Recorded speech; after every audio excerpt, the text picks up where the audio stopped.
Hello, everyone. Yes, we are live again. Connection Conference 3, Day 1. We are so excited to have you with us. And, it's been such a wonderful journey learning from each and every special speaker over the last year and really taking the principles and the know-how and experience that they shared and applying that in our lives. Alejandro, how did you perceive the first part, the first half of KAPPTOR Connection 3, Day 1? Well, I can tell you one thing. I think that you know already what I'm going to say. We started off, with a big bang, with our dear friend and great speaker Lisa Charles. And what a journey! She really took us on a journey. She did. She took us on a journey, and it was a beautiful way. Um, that was really not a presentation. That was a transformation. That was a transformation, really. And so, thank you to Lisa for her willingness. To really speak to our hearts. And then we continued with Dr. John Cradle and Cordle. Cordle.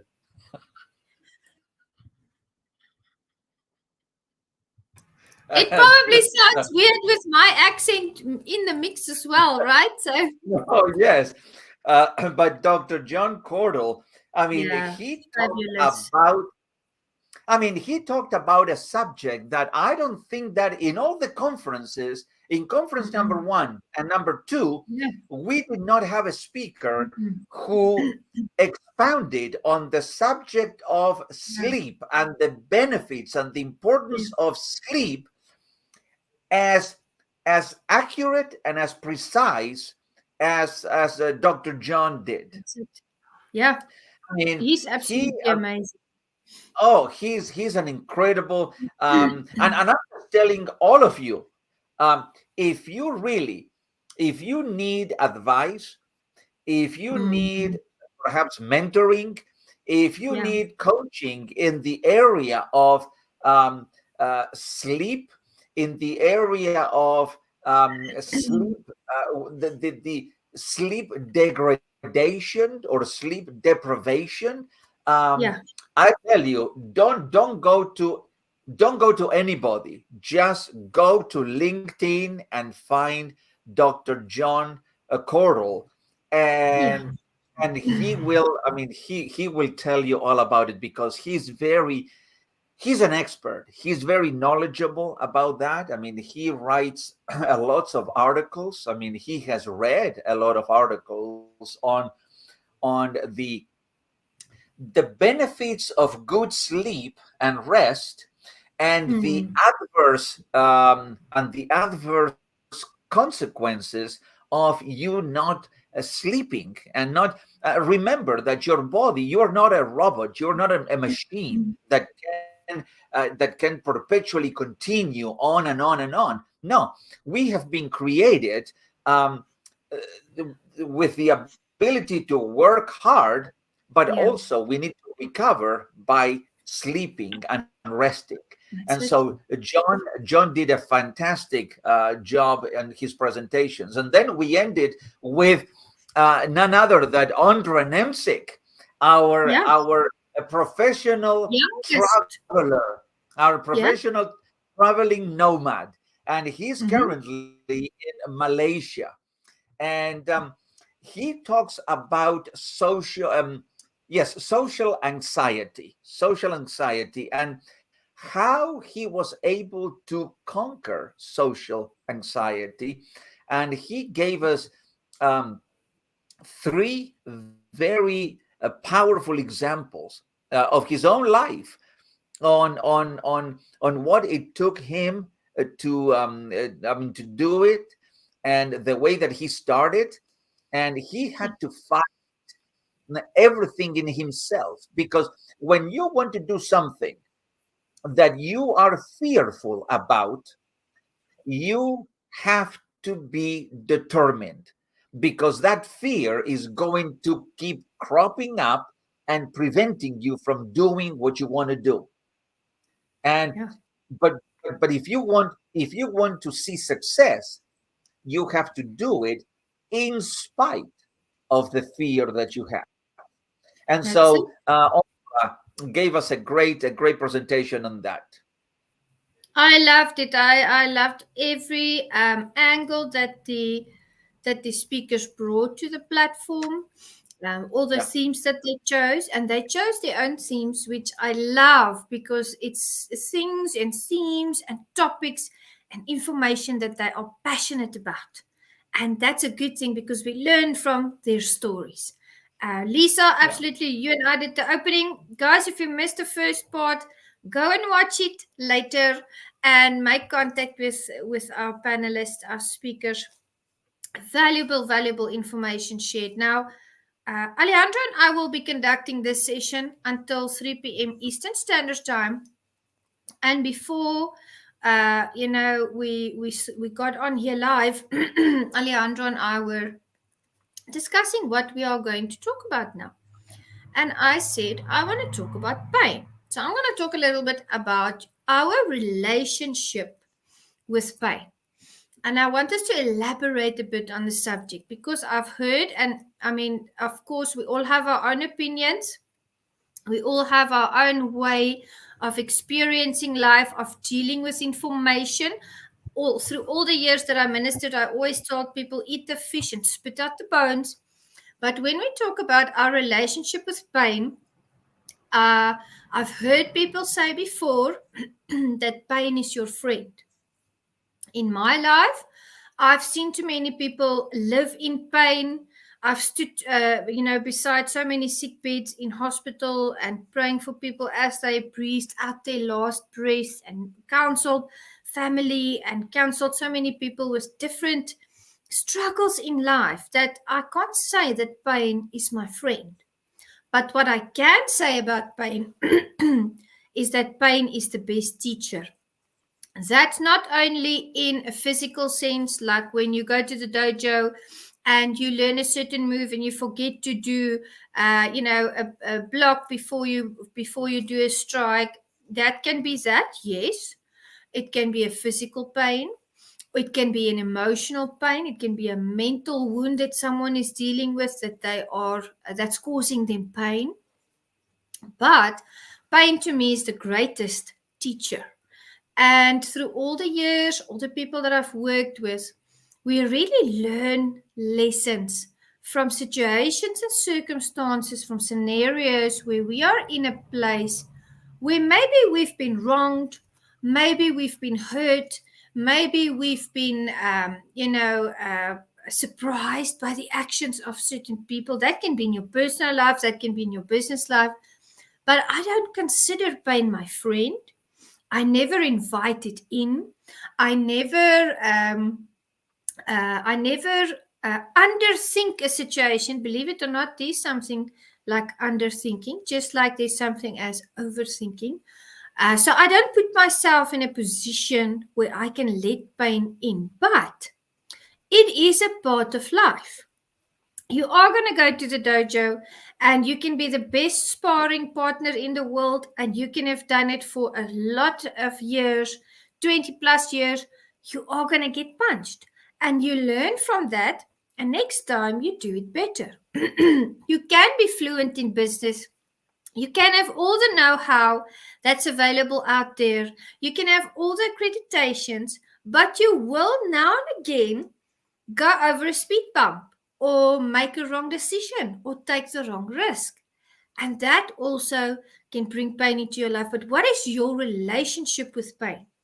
Now, people that don't have a good relationship with pain, people that don't view pain as a teacher, they are so deeply hurt that they get to a place where they become despondent, where they feel guilty. Now, remember, we're covering a lot of fields. It can be any type of pain. It can be an insurmountable type of pain. But that amount of pain, what is your relationship? Did you learn the lesson? Did you make it a part of your wisdom? Did you make it a part of your experience? Because if we don't learn that pain can be our teacher and that we can use the negative instances in our lives, the negative events, the negative people, and the experience that they bring us as a stepping stone, you might get to the place where you procrastinate, or you lose hope, or you feel guilty, or you are ridden with sadness. I think a fresh perspective is always needed. And we cannot just always say that life is just beautiful and everything's just rosy every single day. It is a proven fact. It's been proven by science, not by something I'm thinking of or just bringing, that a lot of people out there, and I said this in our very first session today, are suffering from some or other emotional pain that they're going through, but they'll never show it.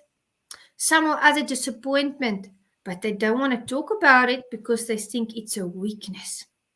Let me tell you, if you have the courage to reach out to someone and speak about your pain, you are a powerful individual.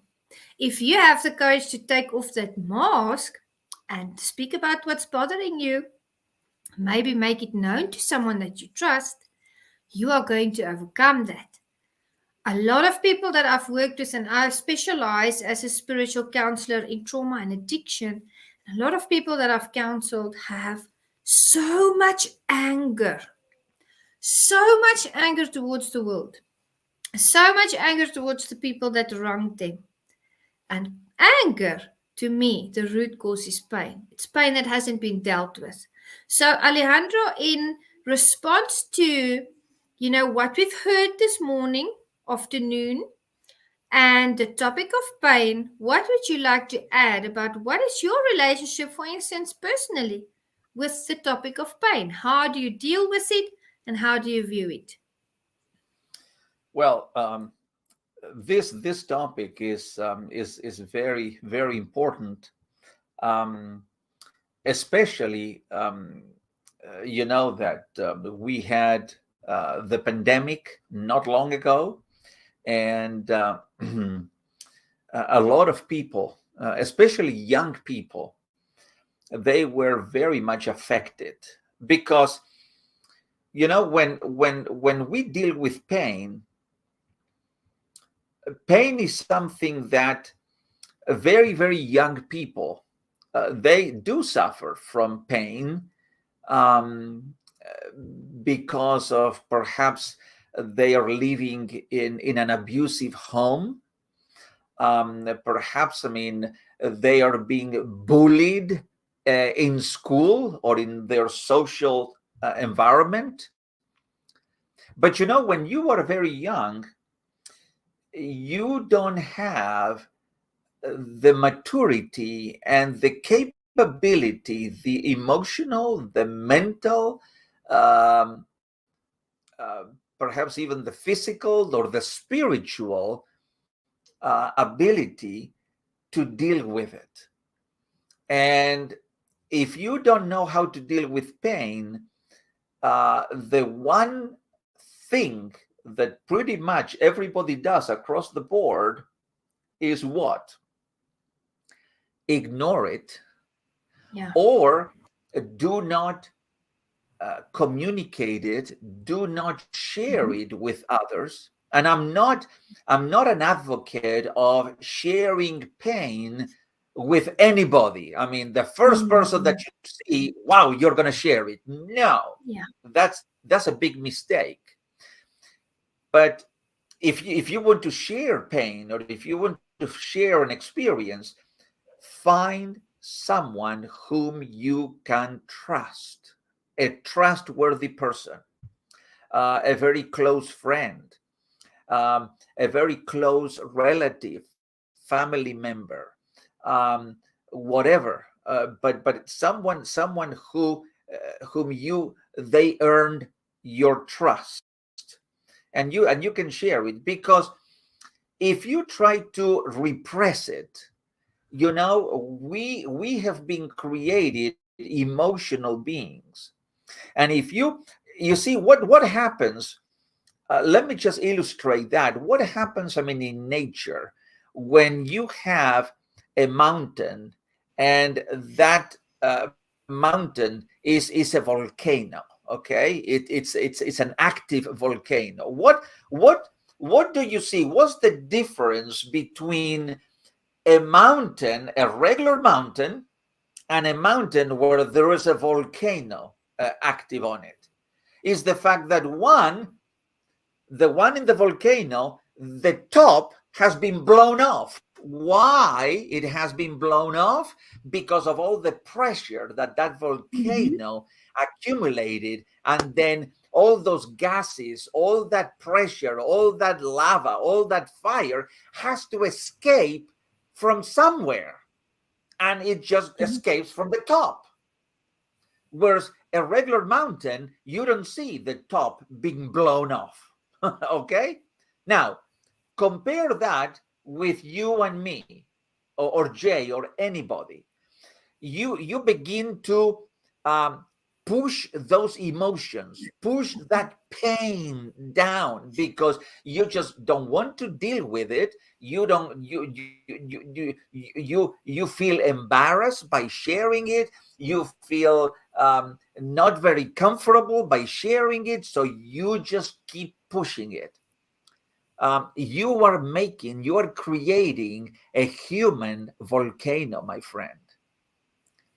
And there's going to be a time that pressure cannot stand anymore, and it's just going to blow up. Now, I have never seen people who've blown up that their heads, I mean, they just been blown off, and no, that doesn't happen. But that, I mean, that can have serious consequences on your health, on you, and on the people around you, because it has it irradiates all around you. So when it comes to pain, I think that one of the very first things, and the things that I do, I tell you, in my life, I don't let pain not being handled relatively very quickly, because I know what it can do to me, and in the same vein, what it can do to you. So if you feel, for whatever reason, if you feel pain, don't try to be a hero and deal with the pain.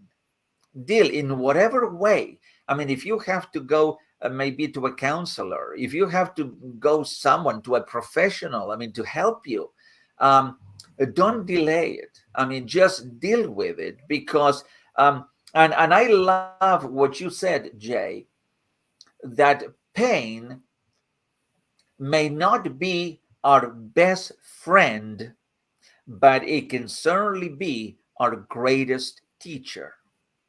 Pain can teach you a lot of things, but, and this is a big but, my friends, it can only be a great teacher if we learn the lessons that pain is teaching us. Because sometimes I talk to people and they feel pain and they don't deal with it, and then I mean, 6 months later they feel pain again. I said, it's because either they didn't deal with it, or they did not learn the lessons. And if you don't learn the lessons, guess what happens? God is going to bring pain again, so you have another opportunity to learn the lesson that you need to learn. So I was given a message. As a matter of fact, I mean, if you allow me, I was given in the church that I am one of the leaders in the church is called Maranatha 7. I was given a message on Jonah, and if you read the scriptures, if you're familiar with it, you know about Jonah.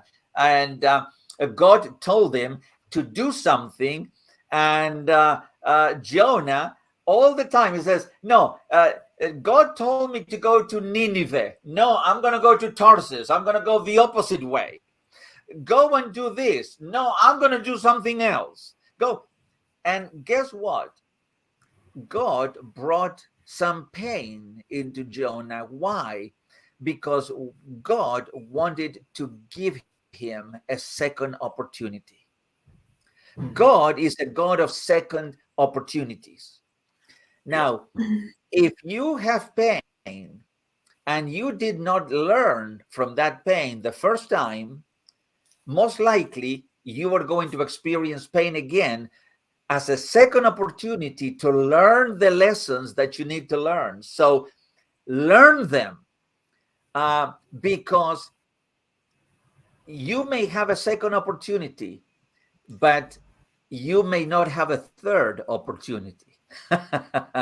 So learn them quickly, and that could certainly be a vehicle to stop experiencing pain. So and take the mask off. I mean, don't live your life, I mean, with the mask on and just trying to go through life, I mean, with that. No, just be open, be transparent, be vulnerable in everything, and you're going to see that your relationship with pain improves tremendously.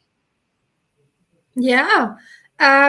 Just be open, but as you said, with the right person, someone that you can trust, until you feel comfortable. If you want to share it with more people at a later stage when you've dealt with it, that's your prerogative. I often work with people that tell me they have found a place where they have that peace about a scenario that they faced. You know, they feel mentally strong after doing it, but then for a few weeks they're fine. And I'm talking about trauma. I'm not talking about normal daily things. I'm talking about deep trauma. They'll be fine for weeks on end. And then one thing would set them off. One trigger would be there, and they would start overthinking that situation again, and they would go back into themselves, you know, and they would experience that pain again. That's normal, because when we lose a part of ourselves, even when we lose someone that we love, there is a grieving process, not only when they pass away. Maybe they leave your life. Maybe there is a situation that couldn't be resolved. Maybe there was a disagreement. People mourn the loss of friends. People mourn the loss of friendships, relationships. And that's really when you have to dig very deep in yourself and say, I'm not going to crawl into a hole. I'm not going to hide from this. I'm going to confront it. I'm going to talk about it. I'm going to think about how I can approach this to bring me a positive outcome. Very bad advice I heard one day, and I'm not talking about, normal day-to-day things. If someone has suffered trauma, if someone has suffered loss, if someone is facing addiction, do not tell them, oh, just build a bridge and get over it. That's not the right advice, because you've not been in their shoes before. That's right. not good advice, because you don't know their pain, because you don't know what they go through, the torment that they go through from day to day. Now, I did a presentation the other day, so I want to take the pain and building these bridges, but in an effective and a proper way. We need to know what bridges we build and which ones are good to us, which ones are good for us. Because Alejandro, a bridge, I don't know that a bridge is only a one-way access point. No, it's a two. You get one lane bridges, but bridges are not a one-way access point.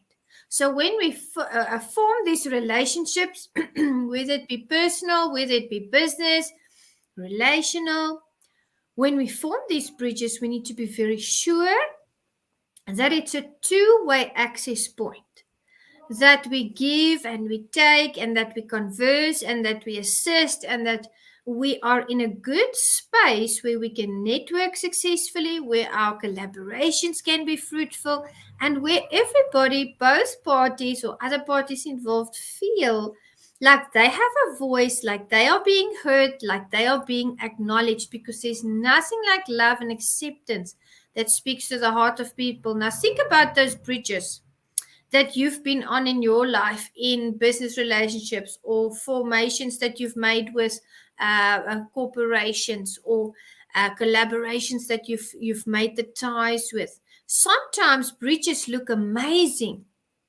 but they're booby trapped. A few months into the venture, you find out, oh my goodness, no, our morals and our values don't align, or we don't handle stress the same way. This is not going to work. It's causing frustration. And that's okay. And that's when you realize that's not an evergreen bridge. You're going to turn your back on that bridge, not burn it down and do the same as what the other party has done by, putting booby traps and throwing petrol bombs and the fighting. That's what I'm describing in lovely creative terms.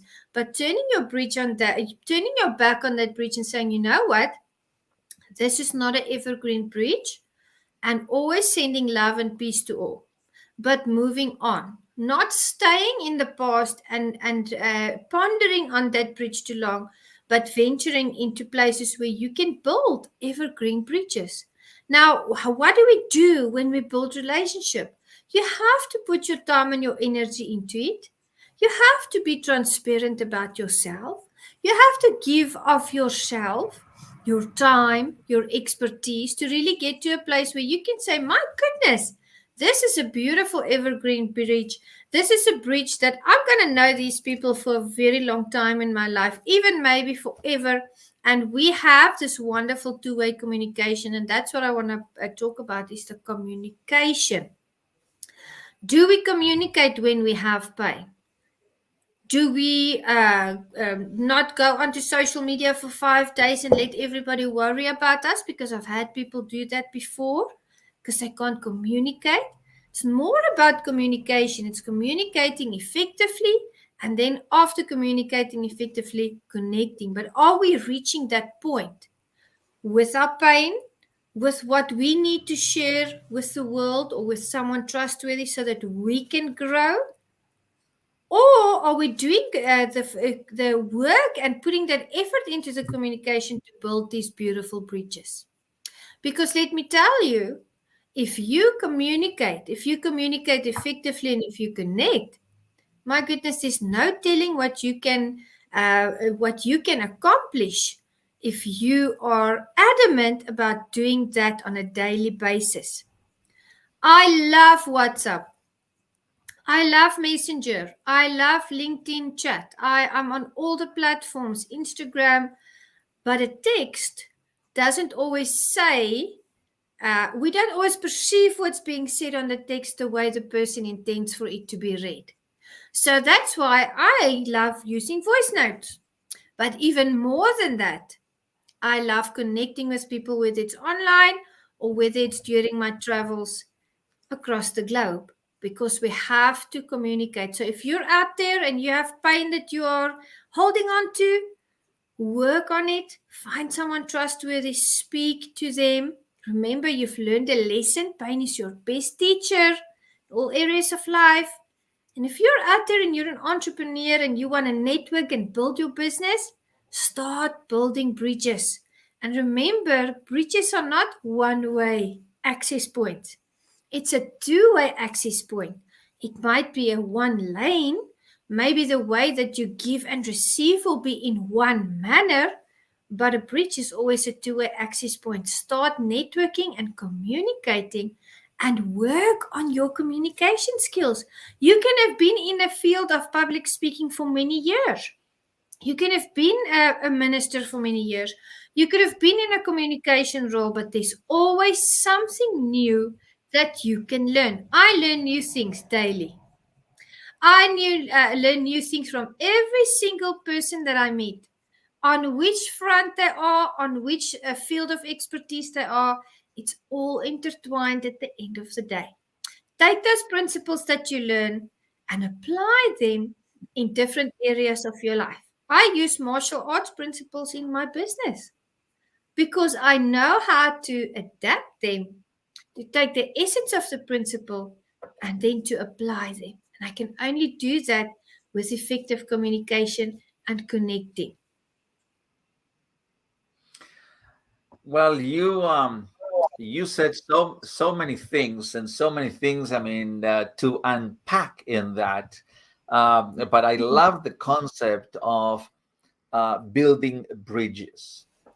Um, you know, if you're going to help someone who is suffering from any kind of pain or emotional pain, which, by the way, I do believe that emotional pain is so much worse than physical pain, because Yeah. physical pain, I mean, you just hit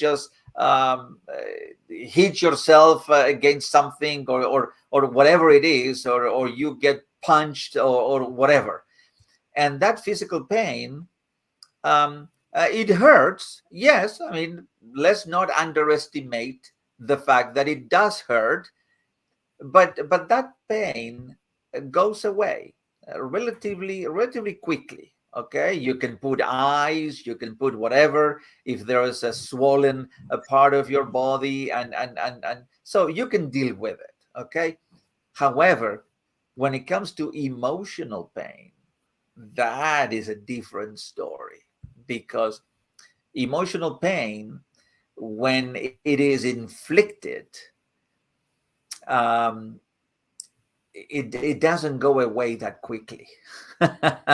It tends to linger on and linger on and linger on. And so when it comes to building bridges, I mean, if you want to help someone with a pain, who's suffering from pain, then don't tell him, like Jay said, don't go and tell him, okay, I mean, just go build a bridge and cross it, and then just you're going to be on the other side of the bridge, is over. No, no, no, no, no.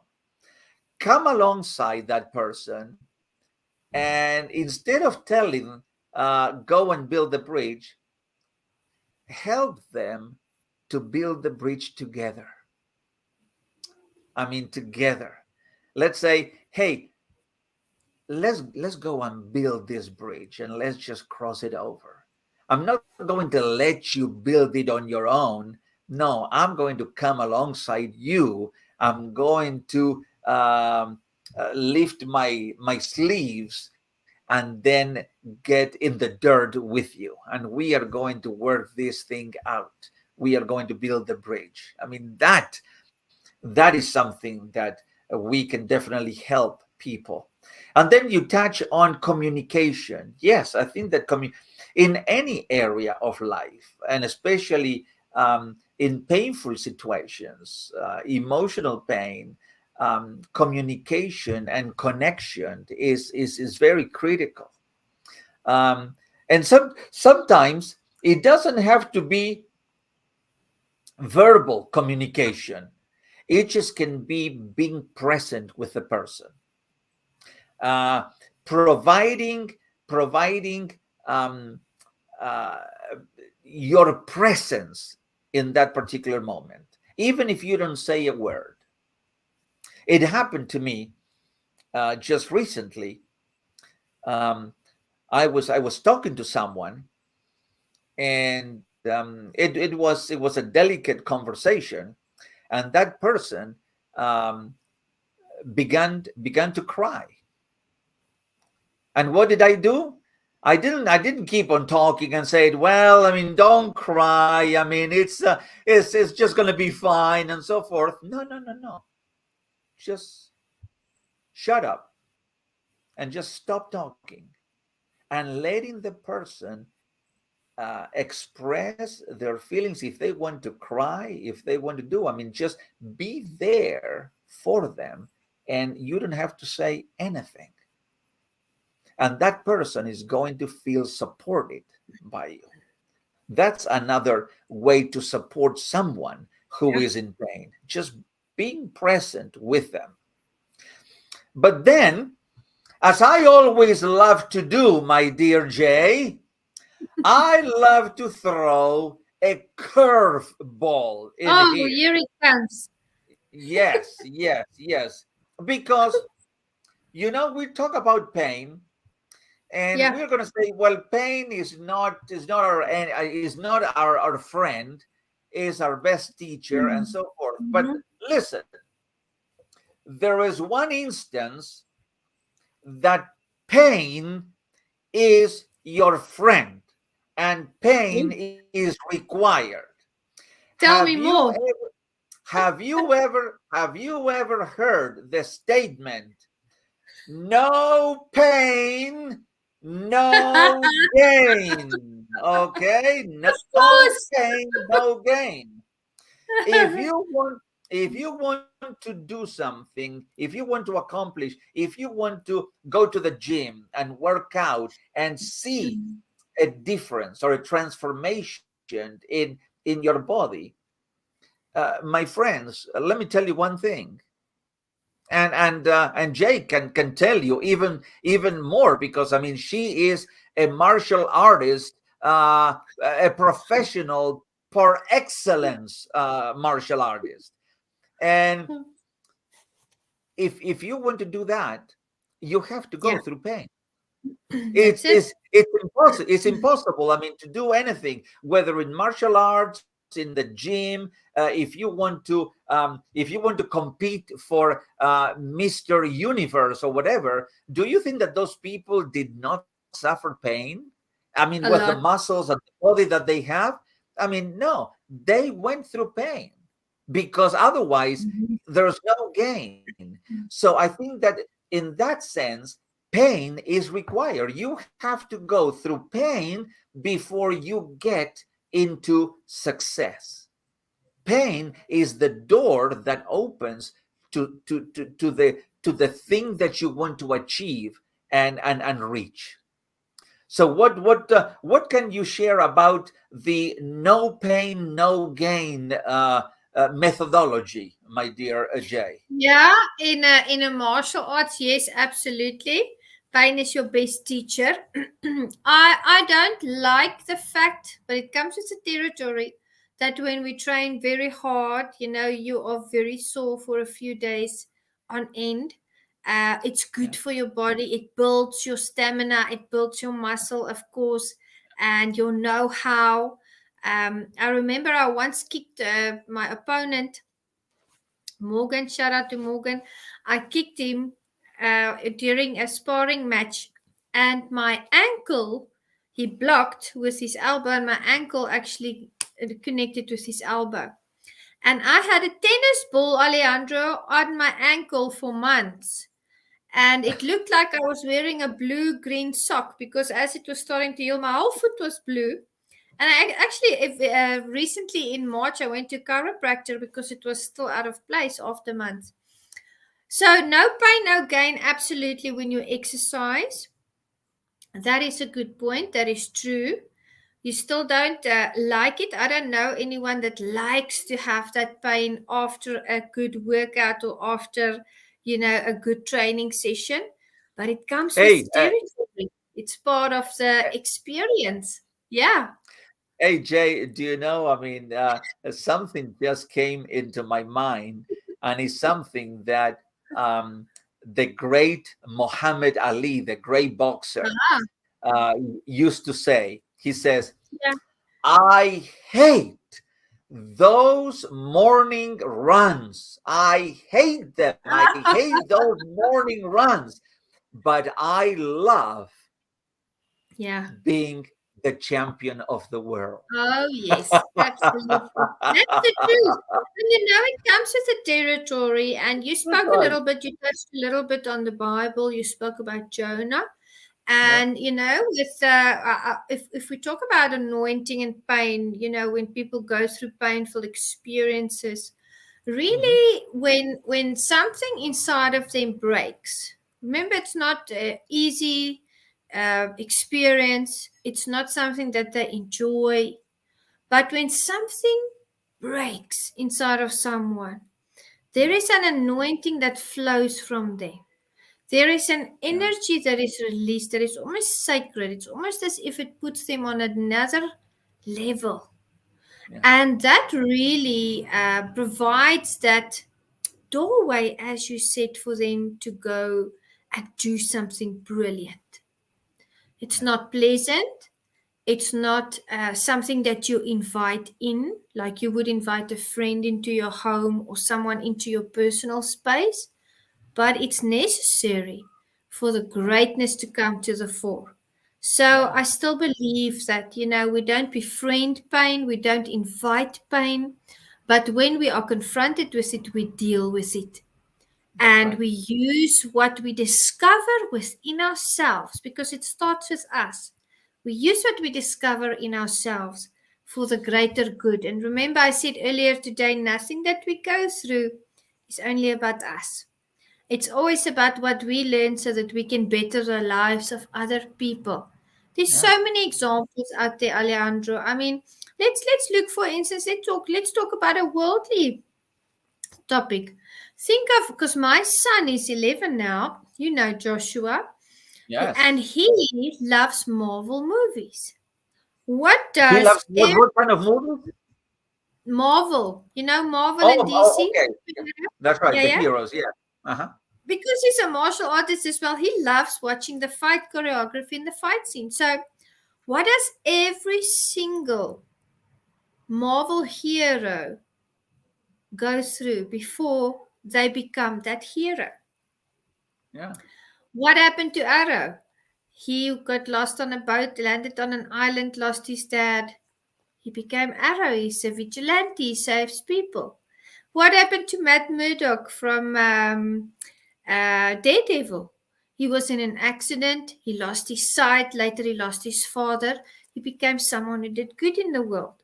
Lots of these things coincide with each other, and that just brings the message.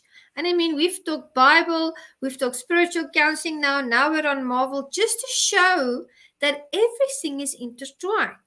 So don't invite pain in by making the wrong decisions or not looking after yourself, not valuing yourself. But when you are confronted with it in your life, like for instance, when you train, or like for instance, when you go through a trial or a tribulation, take that pain and let it make you better.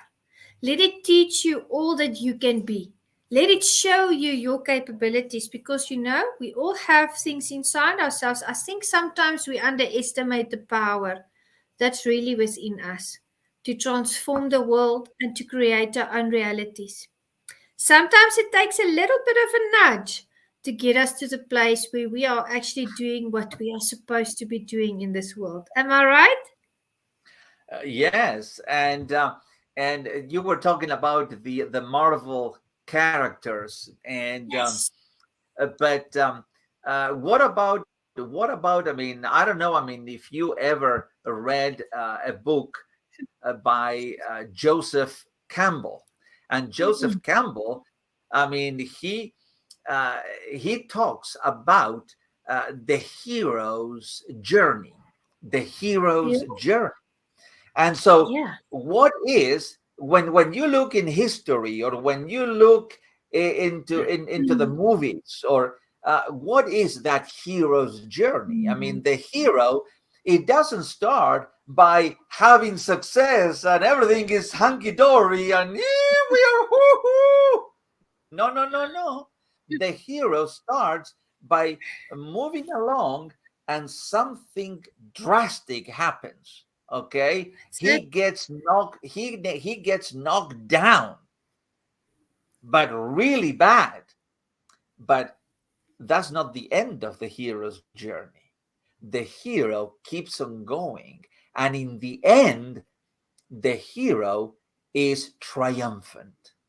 So that's the hero's journey. The hero doesn't have it rosy all the time. No, the hero gets the head chopped off, but the hero yeah. continues and is triumphant in the end.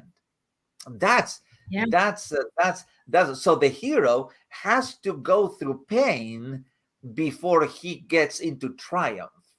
Okay, that's the journey of a real hero.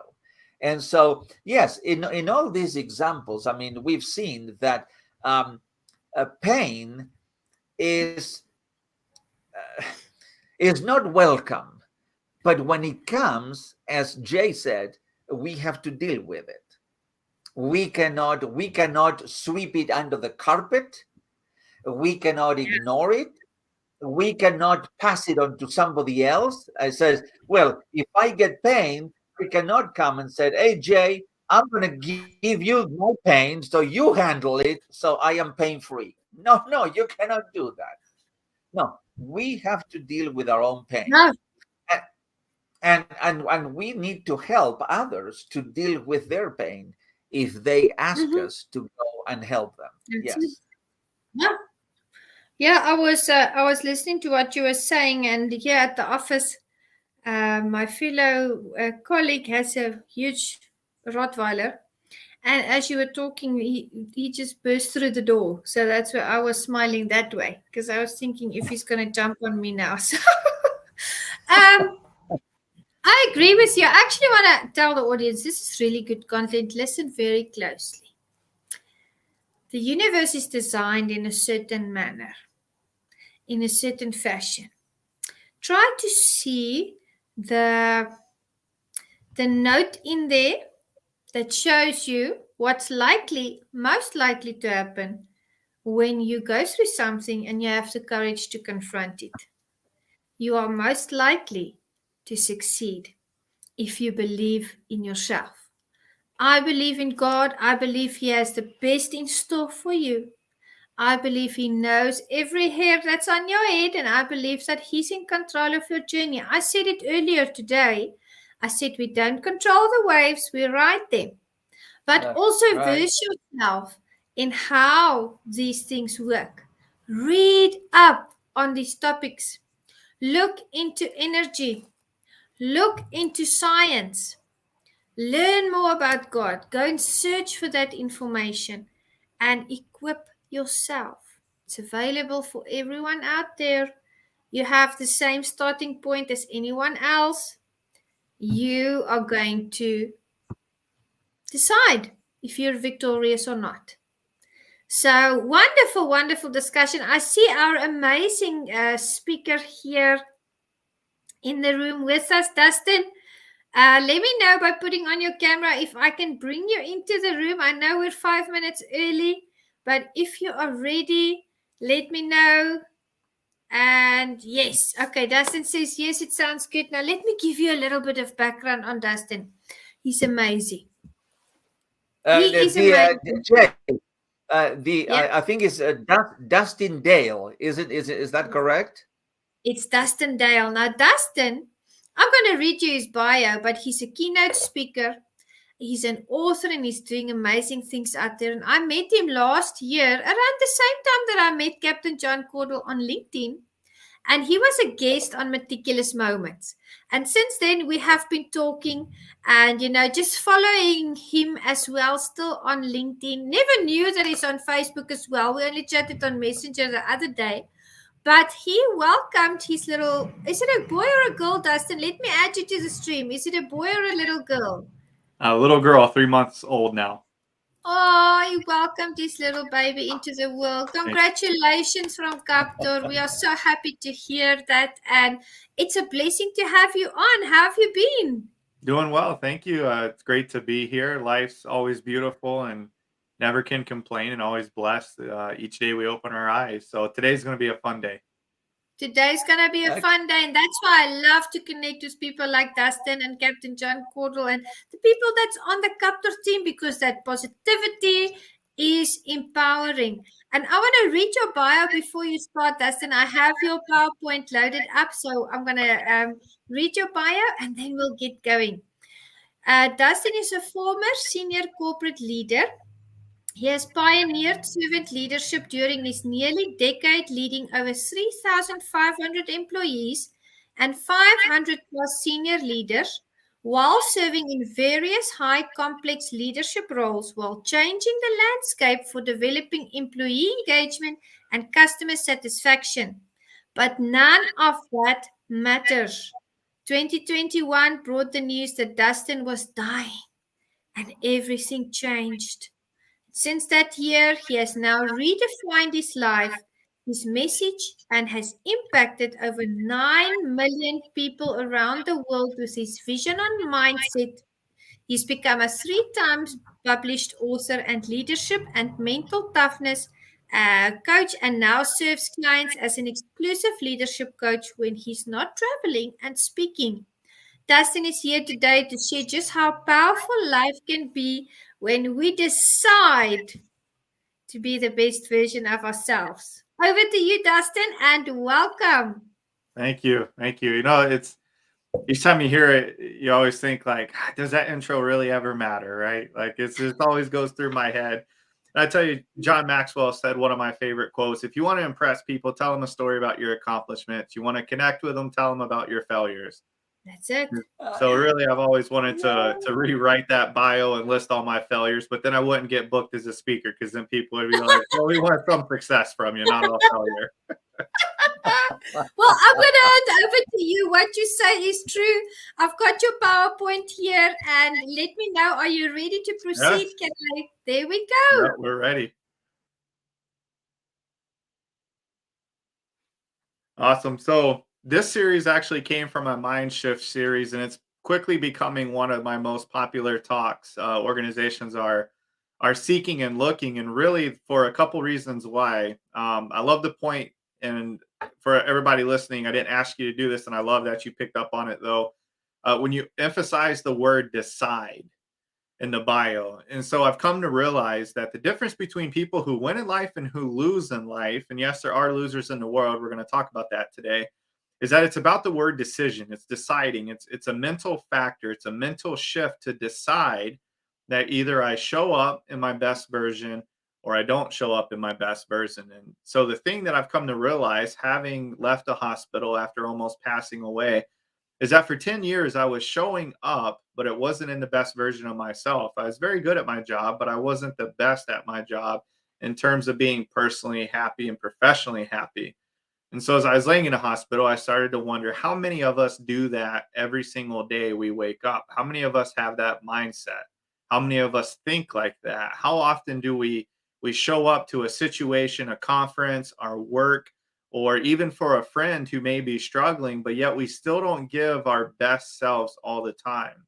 And if you talk to people who are successful, who have massive wealth, massive success in terms of not just wealth, not everything's about money, but they typically show up in their best self all the time. That's why they're happy with themselves.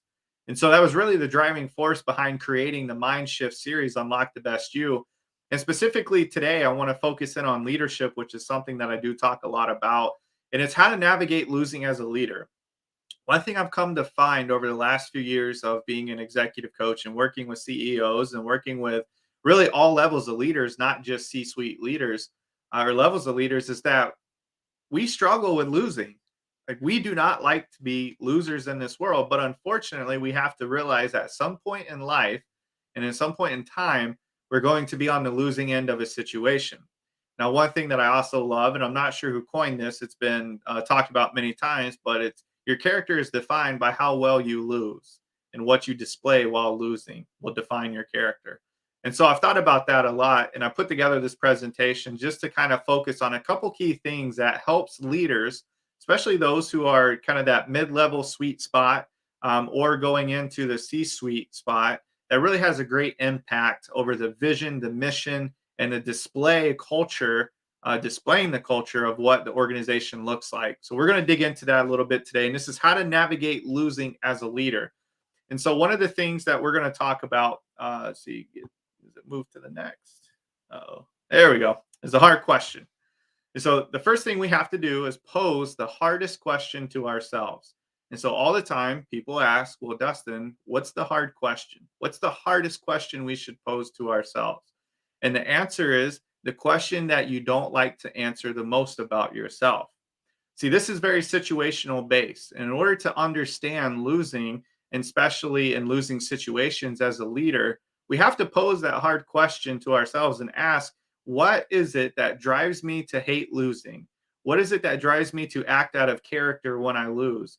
Why is it that losing bothers me on a deeper level? What's a root cause? What's something tying back to maybe a previous experience, our past, our childhood, something that happened in your life that may cause you to act out of that character? And why does it really bother you so much? And then I think one of the hardest questions to ask is, how can I rebound from this? How can I rebound from being a loser? How can I accept the fact that I lost? And so what happens in leadership, a lot of times our egos start to kick in.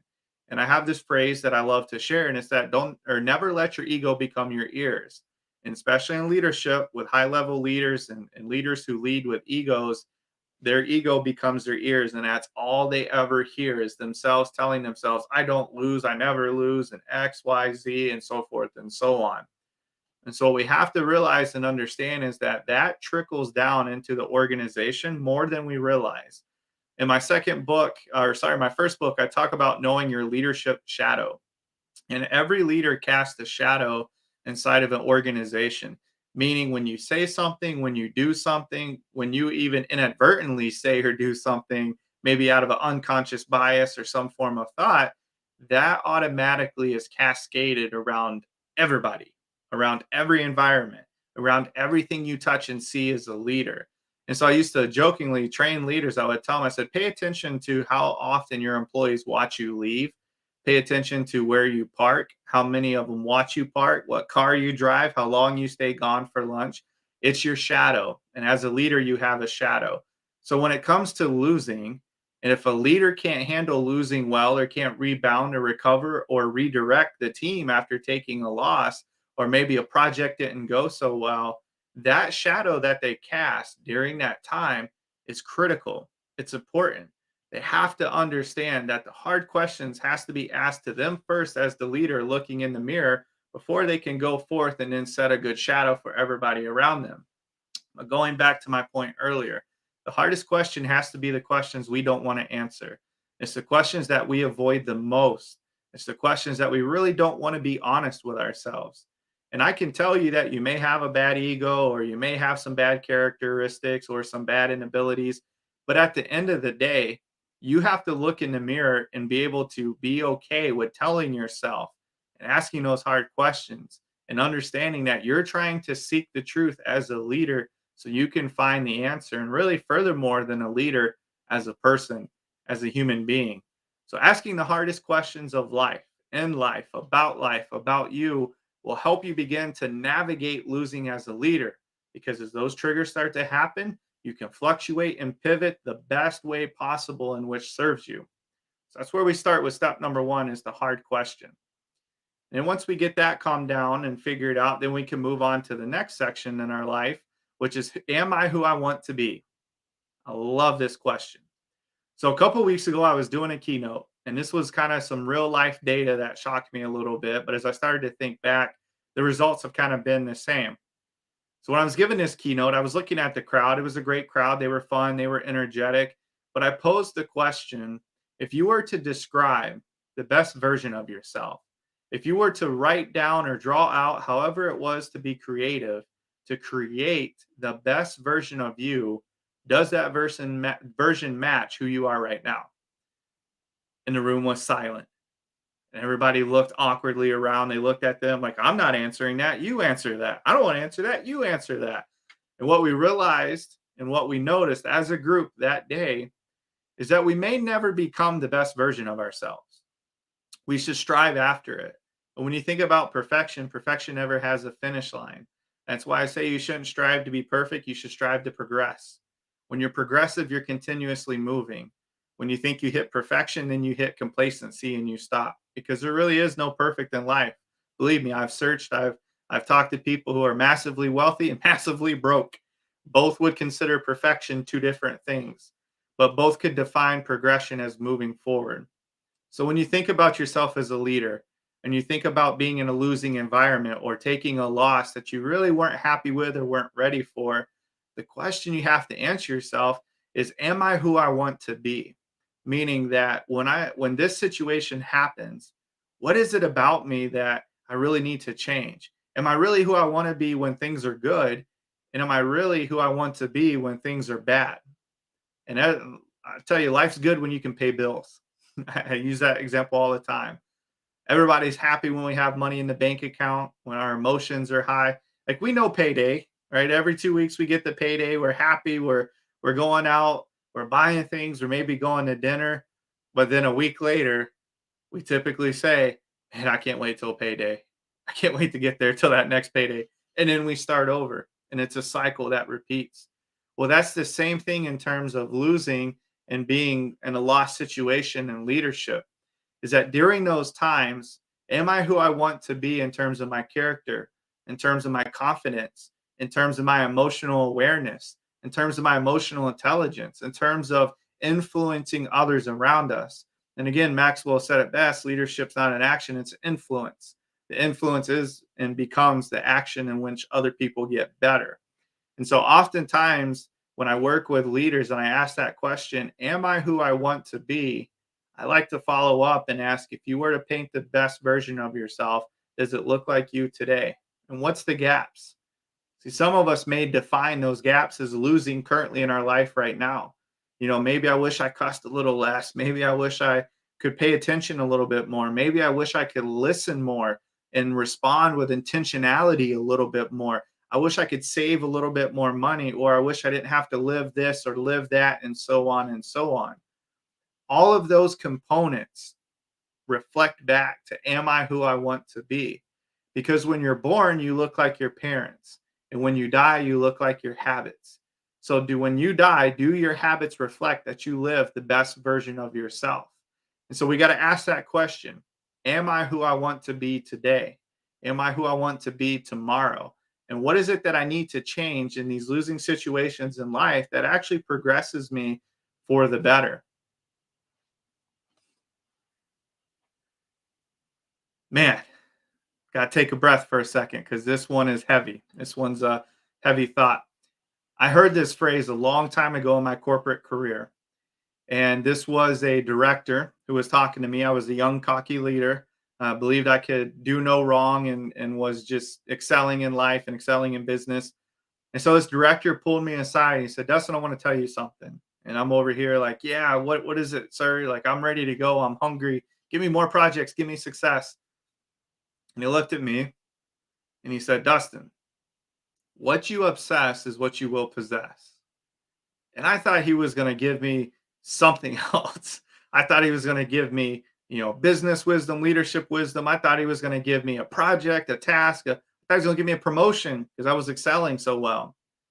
But what this director realized is that I was moving through success at a fast rate, and I started to obsess over the things that were not possessing happiness. And so what do I mean by that? Is if you focus on negativity and you obsess over the negative things in life, you eventually begin to possess such a negative mindset.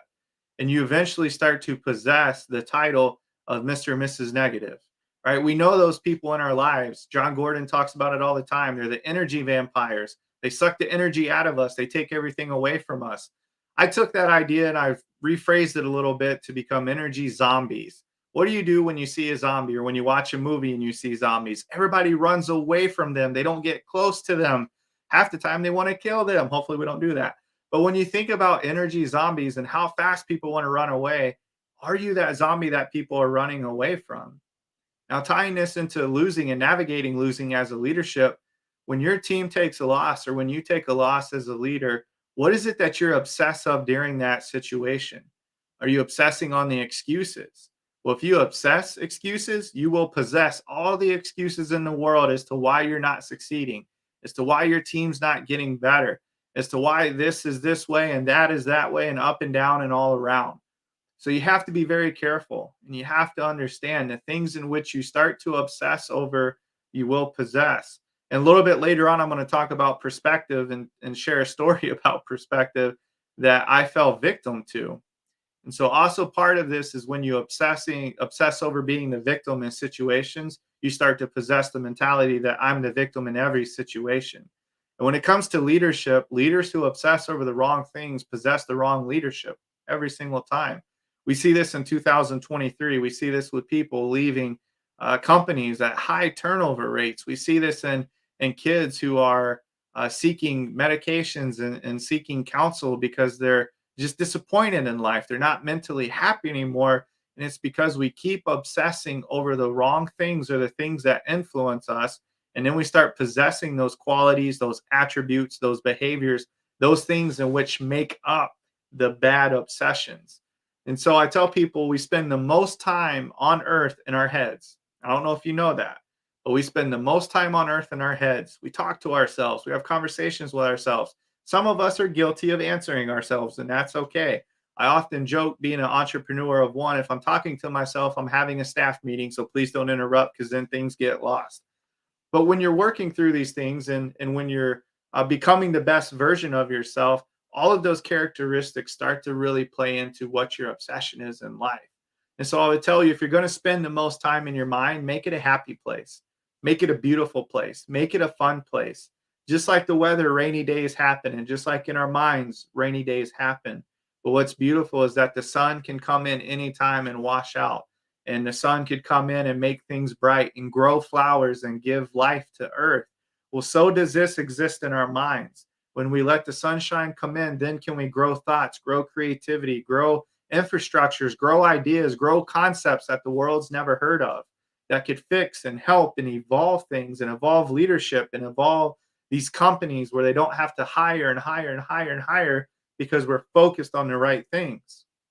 That never happens if we cannot obsess over the positivity in life, and especially in losing. What you obsess over is what you will possess.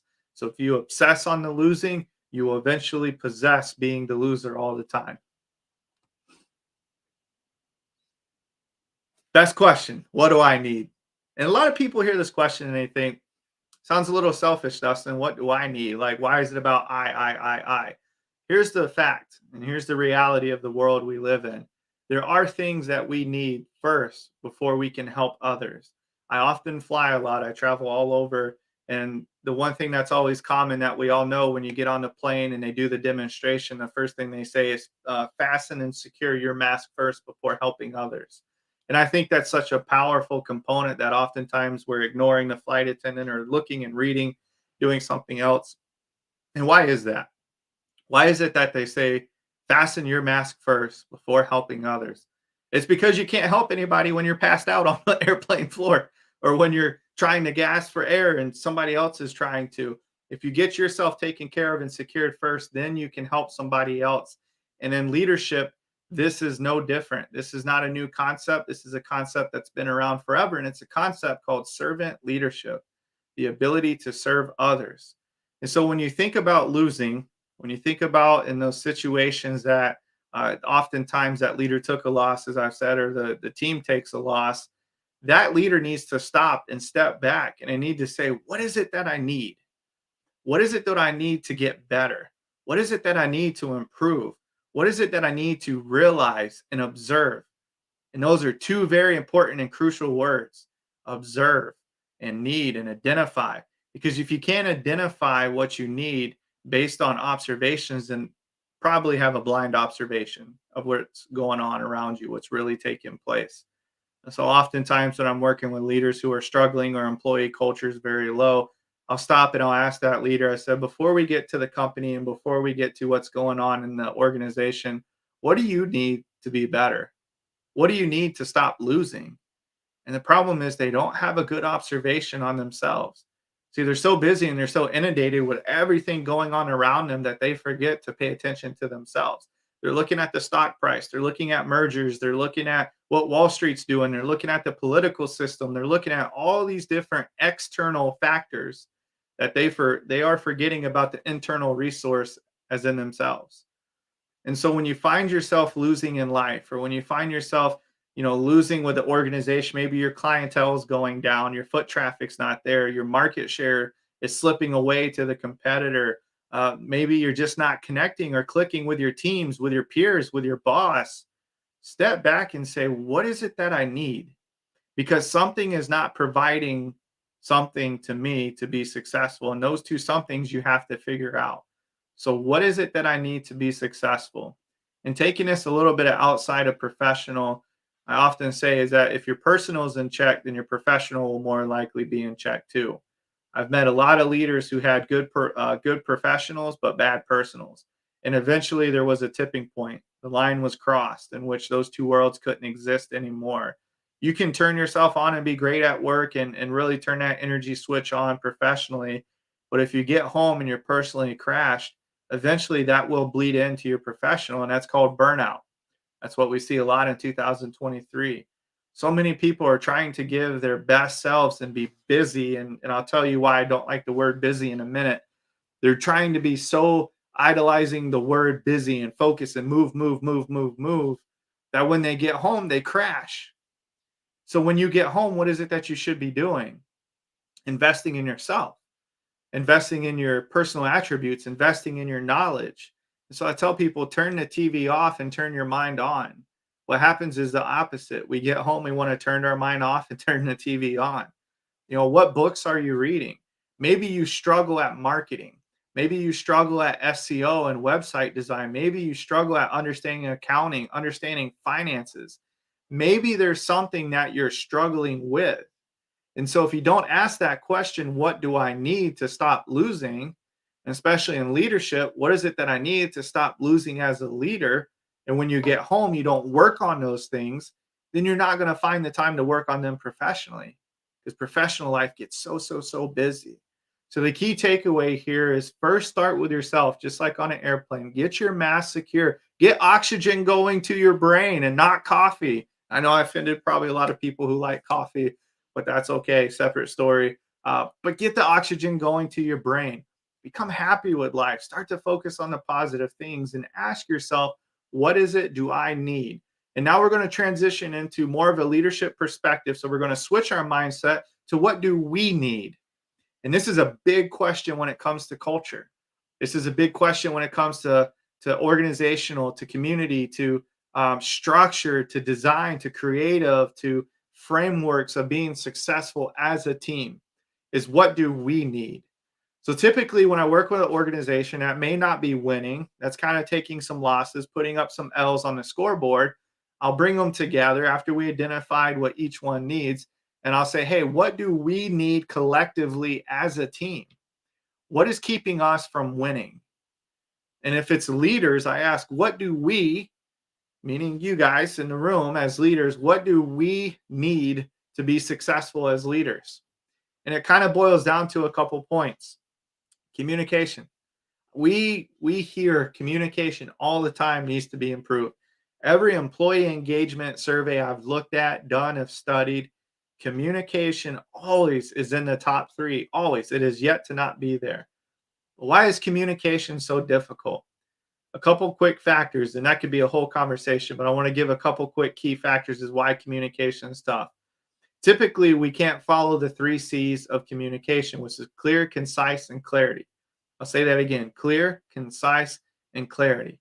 So when we communicate from one another or to our spouses, to our kids, to our friends, whoever we're talking to, the goal should be that we want to speak clear. We want to be concise in what we're saying. And when we get done doing those first 2 things, there's clarity in our message. So when it comes from a leadership perspective or working in a room full of leaders, do we need to be more clear about our message? Do we need to be more concise? Are we saying more than we should? Are we doing more than we should? And when we do those first 2 C's, is there clarity for the employee or the customer when we're done? If the organization is confused on the inside, the customer will be confused on the outside. Customers know when organizations are a mess. They know when infrastructure is off. They know when leadership's having a scuffle. And most importantly, and I guess worse, is employees know before the customer knows. Because if leaders are arguing and they're not on the same page and they go out and they talk to their teams, cascading that shadow I was talking about earlier, then typically the teams are going to take that energy and give it to who? The customer, to the people they're working with, to the people they're interacting with, to other companies, that B2B business, right? So we have to think about that as a group, going back to what do we need? So typically it's communication. The second thing is actually good strategies. Strategy sessions are so critical to be successful. And when you're losing or when you're not gaining what you need to gain in terms of success, you have to step back and ask yourself, what strategies have we been implementing? And so there's a great book that I look at all the time called the Change Management Handbook. It's probably about $70, a little bit of an expensive book, but this book's close to maybe 650 pages. And it really dissects and really digs into why change is difficult based on strategies. When we think of change, change should really be a transformation, right? We think the expectation is change. Well, the expectation is the solution, the end result. The real part that we should be doing and realizing is that change is a transformation in behaviors. to transformation and attributes and characteristics in order to get to the change, meaning the end result, the expectation, and what we're seeking. So what does that have to tie back to strategies? What do I have to do with strategies? Well, your strategies is how you go out and implement things. And far too often, I find that companies use the dartboard approach. And you know what I'm talking about. We write ideas on a sticky note, put it on a dartboard, throw a dart, and see which one sticks and lands. That one looks good. We'll try that this week. Well, then you run into the whole idea of flavor of the week, where companies and leaders change so quickly from one thing to the other that the employees know this is only going to last a week. So why should I care? Why should I get involved? Why should I put any emotional stock into what we're doing? That happens all the time. So your strategies, have those vision meetings, create those storyboards. What do we need? What strategies do we need to be successful? Are we doing too many at once? Are we trying to do one thing that accomplishes 10? Are we trying to do 10 things that accomplishes one? Right? So when you think in terms of productivity, I see so many people do one thing that accomplishes 10 results and they're successful. But on the flip side, I see a lot of companies do 10 things and you're really only accomplishing one attribute. So think about that success. Think about what strategy best serves you and what you need as a team. And then lastly, implementation. Implementation is a big one in 2023, and especially at the rate in which technology is allowing for implementation. We have this program called AI now. AI has been around for a while. AI is now you go to LinkedIn, you click on post, and it says start here with an AI draft, start typing, and we'll take off for you. Next thing you know, you have this 5-paragraph or however long you want it to be. But what happens when the technology can't implement relationships? And that's a lot of times in leadership. See, technology is great. I'm not here to bash technology or AI whatsoever. There's a lot of positives to it. But the one thing that AI can't do is create a relationship from a human to human. That's where implementation comes in.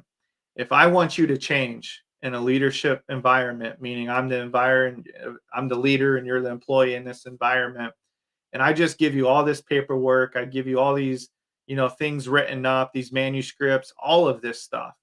If I just hand it to you and say, here, go do it, it's not a very good implementation plan. But yet that's what we see over and over and over. The relationship equity in which the leader establishes with the employee helps get to the end result. So when you think about implementation and you're in that room and you're asking the organization, what do we need?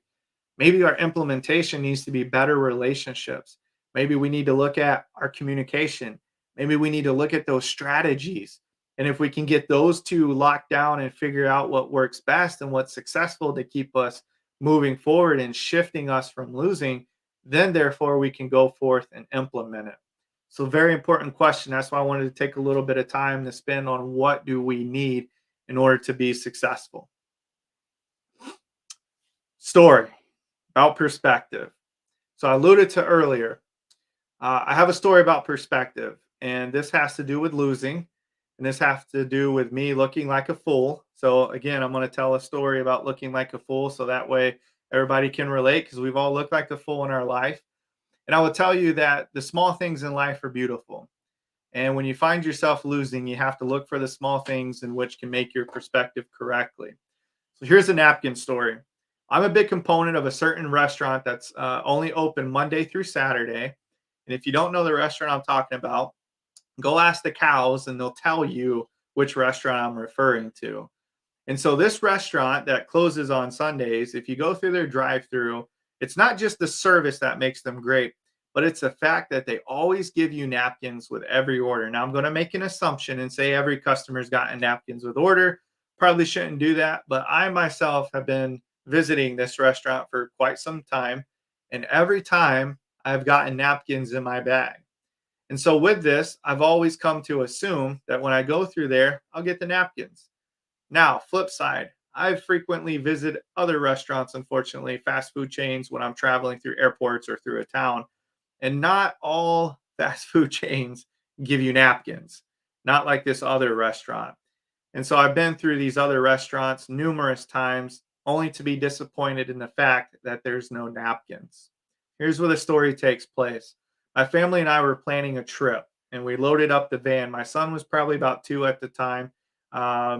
right around 2, and our daughter had not been born yet. So we had a little bit of space in the van. So we were getting it loaded up, and I started looking around. I'm like, I should probably throw some napkins in the van because we're probably not going to get them if we have to stop somewhere else. But for whatever reason that day, I didn't put in the napkins. I said, we'll be fine. I'll just leave it to chance. So we go on our trip. We're driving up through Michigan out to the west side of it. There's some pretty beaches there. And so as we go through this town, I thought there was this restaurant that I like to visit. I thought they had one there when I did my research. I was like, that's perfect. We'll stop there. We'll get napkins. Anybody who has a 2-year-old knows and understands that napkins are so critical for a 2-year-old. So we're driving. I'm looking around, and I don't see this restaurant. And I start panicking, start freaking out. I'm like, where are they at? I thought they were here. Like, my mind was set, my perspective, my decision was set on the fact we're going to go to this restaurant. Interject point number 1. Even when you're prepared in life, be ready to be unprepared. Even when you think you're going to win, you'll still find yourself losing sometimes. So I'm back to the story. So I'm driving around. I'm looking for this restaurant. I'm trying to find it, and it's just not there. And so I'm starting to get frustrated. And my wife sees it. She sees the look on my face. Now, mind you, we have a 2-year-old in the back. We don't need another 2-year-old in the front seat driving. So we're driving around, and I'm starting to get frustrated. And she's like, well, where are we going to stop? I said, I guess we'll just go through here. And I said it very snarky and very snippy because I was already defeated before I even stepped in the arena. So when it comes to losing and you find yourself losing, do you step into your battle already defeated, or do you still have that perspective of hope that you may still win? So back to the story. We go through this drive-through. I order the food. I'll take this, this, and this. Thanks for the food. We get up to the window. Didn't ask for napkins. Why didn't I ask for napkins? Wouldn't have been easy to ask for napkins, right? I'm a 30-year-old grown man. I should be able to ask for napkins. Point number 3, sometimes we play victim in our perspectives, going back to the beginning of my talk. There was nothing stopping me from getting the solution to my problem. So when you're losing, what you'll find is typically the answer you have to your problem. All of us have our own answers for the most part. I've yet to really come across a problem where I didn't know the answer or couldn't find the answer. The question is, how much effort do we want to put into it? And furthermore, when we play victim, sometimes we let our egos become our ears and kick in. And we want to let negativity prove a point. We want to let losing prove a point. So I almost wanted to not ask for napkins, which I didn't, just to show and prove to really nobody but myself that they were going to let me down. So we get the meal. We drive a little bit further down the road, pull off to the side. I open up the burger. I set it on my lap. My kid's got barbecue sauce in the back, and I'm looking, and he's dipping the chicken nugget. I'm like, this is going to be a mess. My wife's getting her burger out. And I'm like, well, this is great. No napkins. Who would have thought? Who would have expected this? And I sat there for a minute, just frustrated. And lo and behold, as I look out the window, I look back, and what do you think is sitting on my lap? It's a napkin, a nice clean napkin, not full of grease. Sometimes these fast food chains put the fries on top of the napkins. I haven't figured that one out yet. There's a napkin sitting on my lap. And I look at my wife, and I'm like, did you knit this? Where the heck did this napkin come from? Did you just magically pull this out of thin air? Like, where did this napkin come from? And my wife says, Dustin, it came from the bottom of the bag. It was right there ready to go for us underneath of our burgers. Nice, clean, and pristine, ready to go, ready for use. Can you stop throwing your fit now? And I sat there, and that's when I looked like the fool that day. And so that's why perspective is really, really important. That's why perspective makes all the difference in people who win and people who lose, especially in leadership. Your perspective, your unconscious bias, how you go into a situation, how you play victim or play victor, how you come up with the answer to your problems, to your team's problems, or help them provide the answer to their own problems. All of that can be learned from a simple story of napkins. And so that day I realized that as I continue to visit restaurants and I continue to visit other places and I continue to travel, if I go in expecting negativity, then I'm going to find negativity, right? Where you look is what you seek, and what you seek is what you will find. And so you have to look for the positivity in life to find the positivity in life. And when it comes to losing, it's, do you stay there and you're just seeking the losing aspects, you're seeking the losing behaviors, or you're seeking the losing perspectives, the mannerisms of losing, or is it that you're looking to find something positive? is that you're looking to navigate through those losses to find the one road, the one exit, the one restaurant, whatever it is that'll take you to success. But be ready, and be ready to realize that you have to have the right perspective in those situations. Take me looking like a fool in a story to help you avoid that. Go into situations happy. Go in with a ready perspective. Go in with the right framework, the right mindset of what it is that you need to find. Think about those attributes, those aspects. Think about the beauty of life and becoming the best version of yourself. And especially if you're in charge of a team or have been blessed enough to be a leader. See, leadership is absolutely a gift. It's not a right or a given, it's a gift. When you are in charge of somebody else's life, that is an amazing and beautiful gift in which you don't deserve but have received and need to take full compassion and integrity and responsibility for. When those things happen and the environment's not looking right, can you change your perspective? Can you navigate the team? Can you accomplish what it is that you need to accomplish in order to be successful? So those were thoughts today. Those were some of the things I wanted to share with you all. So that way we know and understand that in order to be successful, in order to have the best version of ourselves, in order to unlock everything that we need to unlock to be great. So all of us were made for greatness. All of you were made for greatness. The problem is, can you navigate losing long enough? Can you have persistence? Can you have perseverance? Can you be progress and not perfect, and navigating losing in order to find that sweet spot in life that we love, which is the best version of ourselves, striving to get to that, climbing and crawling and clawing, whatever the case may be, but progressing to unlocking the best version of you. And all of that starts back with how well you can shift your mind. It all starts at the origin, which is your mind, which is so powerful. It's one of the most powerful tools we're given. It's one of the places we spend the most time in. If you can learn to shift your mind, you can learn to control your mind, control your emotional responses, and control the environments in which your mind starts to take you, you'll become the most dangerous person on earth. No one can influence your emotions. No one can control your behaviors. No one can dictate how you feel, what you want to do, what you don't want to do, because you're in tune with yourself. And I think that's the freedom that we all strive for in becoming the best version of ourselves, is being so in tune with ourselves that even if I get nudged, or if I get pushed, or if I get knocked a little bit, or if I lose a little bit, the fact that I know who I am, I know how I need to be, I know how I want to be, I know how I operate, I know how I navigate, and can continue moving forward to becoming the best version of ourselves. Absolutely fantastic. And that's why we just had to have you here at the KAPPTOR Connection, on the KAPPTOR Connection team. I absolutely agree with everything that you've said here. And I love the way how you weave it all together and how you bring those points to the fore while you're busy doing your presentation, as well as at the end, because it's just so impactful the way that you present, Dustin, and absolutely love the work that you're doing out there. I was thinking when you were talking, we were just talking about communication just before you came on.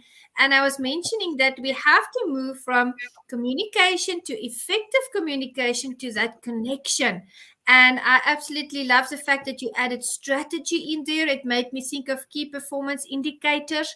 Sometimes there's too many key performance indicators that corporations are using, and everybody gets lost in the mix trying to meet all the goals. It's better, I always say make it smaller. It's better to focus on a few things at a time, and then to first harness the power of that, and then move on to the next, the next level. So, Alejandro, do you have any questions or comments for Dustin? Oh my goodness! I mean, thank you so very much, Dustin. I mean, what a great presentation! What a great perspective on leadership. I mean, definitely. I mean, it's and I love. I mean, the title, "How to Navigate Losing as a Leader." It's one thing to lead when the ocean is calm and there's no waves around. I mean, the character of a leader, the character of a great leader, is not sailing in nice waters, is being able to navigate when the weather is choppy. I mean, when you got choppy weather, and when the waves are high. I mean, that's when the character of great leadership is displayed. And the two things that I will not forget about this presentation. The first one is, and I wrote it down because I think that I'm going to make it in my wall here. It says, when you are born, you look like your parents. Yeah. When you die, you look like your habits. Oh my goodness. Isn't that, I tell you, that is a gold nugget. I mean, anyone who's watching, I mean, for those of you, I mean, just write that down and reflect on it, because that is powerful. That is powerful. And then the other thing that I'll never forget is about, of course, the napkin story. Yeah. I can't tell you how many people have sent me pictures of napkins through email, through text message, after I've talked, and they say, I remember you, and it's been a month since I've given that talk, and they still remember napkins. That's a great story. It's a great story, and it's relatable. Yeah. You know, everything that you presented is relatable. These are questions that we have to ask ourselves. And I love the first slide. And it also intertwines with what we've discussed and what the other speakers have said today. I mean, and none of you have met and, you know, discussed what you were going to talk about. But where does it start? It starts with me. Starts with me asking myself, like you said on your first slide, the hard questions, facing those, and then working from there. And you are a prolific author and speaker, and I would love for you to tell the audience, how can we support you? How can they get involved with your programs? I know you travel for public speaking events as well. How can we support you? So really through a couple of things. Number one, I love engagement. And when I say engagement, it's not getting likes, not getting comments on LinkedIn. I'm talking about actual good conversation. And so I love when people message me, you know, if I like that behavior and habits line. I can't tell you how many people have messaged me and said, hey, like, I've really started to change this, you know, and it was impactful. And so number one, I love hearing success stories, you know, so definitely on LinkedIn, if we're not connected, connect, send those to me. I want to celebrate with you. And I'd say the other two things professional wise is my books are available on Amazon. So I'd love, you know, to have many people check those out, especially if you're in leadership, they'll help you. And then as always, just, you know, if you come across or want some motivation or inspiration or a silly story on napkins, you know, look me up. Invite me out to talk to your conference, to your teams. And I do a lot of virtual, in person. So really just any of those facets, but kind of that first one the most is I just love connecting. And oftentimes I'll tell you the reason I start with that is because the relationship you build will lead you to what you need when it's authentic. And so I can't tell you how many conversations have started over something simple as I started running, Dustin, and next thing I know, I'm talking to their organization because so many people could use the same message. Yeah. I agree. Yeah. And we talked about evergreen bridges, you know, just before you came on. That comes through relationship building. That comes through connecting and networking. Beautiful. Thank you so much. Alejandro. Now, let me ask you one question, Dustin, because you mentioned John Maxwell a couple of times. Are you certified through the Maxwell organization? So I quote him a lot, but I am not. I was certified through part of his organization. So I was servant leadership certified. So the SL model, if you're familiar with that, was part of Maxwell. I think he does it a little bit, but not as much as he used to, but it is part of the Maxwell organization. A lot of my knowledge comes from the decade of learning multiple facets. So we've used many organizations for both the companies I worked for. So I didn't want to niche down and become certified in one because I want to applicate, you know, different philosophies or ideas across the board. Yeah. Beautiful. No, wonderful. That's great. Yeah, tell us about the titles of your books, because I know the audience they're going to go onto Amazon and look for your books. So tell them, what the titles are of your 3 books, and a little bit more, just like a description of what the books are about. I know leadership is key. Yeah. Yep. So both the first two are written on servant leadership. That's the main principle. And I almost called these books "What Not to Do as a Leader," but instead I called them "Learn to Lead by Serving." And so these principles in each book. The first book has 7 principles, and that's where the shadow comes in that I was talking about. And there's close to about 15 to 20 personal reflection points or guides in the book that you spend time with yourself. And so, the value of this book isn't in just buying it and reading it, but it's actually filling out those graphs that are in the book. And, a lot of people say, Dustin, I want to read to read. I don't want to read to think. Well, the problem is if you don't think while you read, then you don't change. Right? True. If you don't think while you read, you don't change. That's true. Absolutely. Yep. So I wanted to make them homework books. So that's the first book. Like I said, 7 principles about kind of the baseline level of servant leadership. The second book is written from a psychology perspective. So I do have a background in psychology a little bit. And so the book really focuses on what is it that makes up the psychology of a servant leader? What is it that really makes people successful? And so I'll give you a short snippet. The first lesson is called Your Circle, Your Success. Right. So I talk about the influence of people around you. If you don't have a good circle in terms of your leadership or those around you influencing you, then typically you're not going to have good success. So those are the psychology of that. And then my third book is actually coming out within the next few weeks. I'm very excited for this one. And it's called The Daily Second Chance, a God Granted Gift. And this book has been in the works for the past year. I don't want to jinx it. I don't want to overhype it.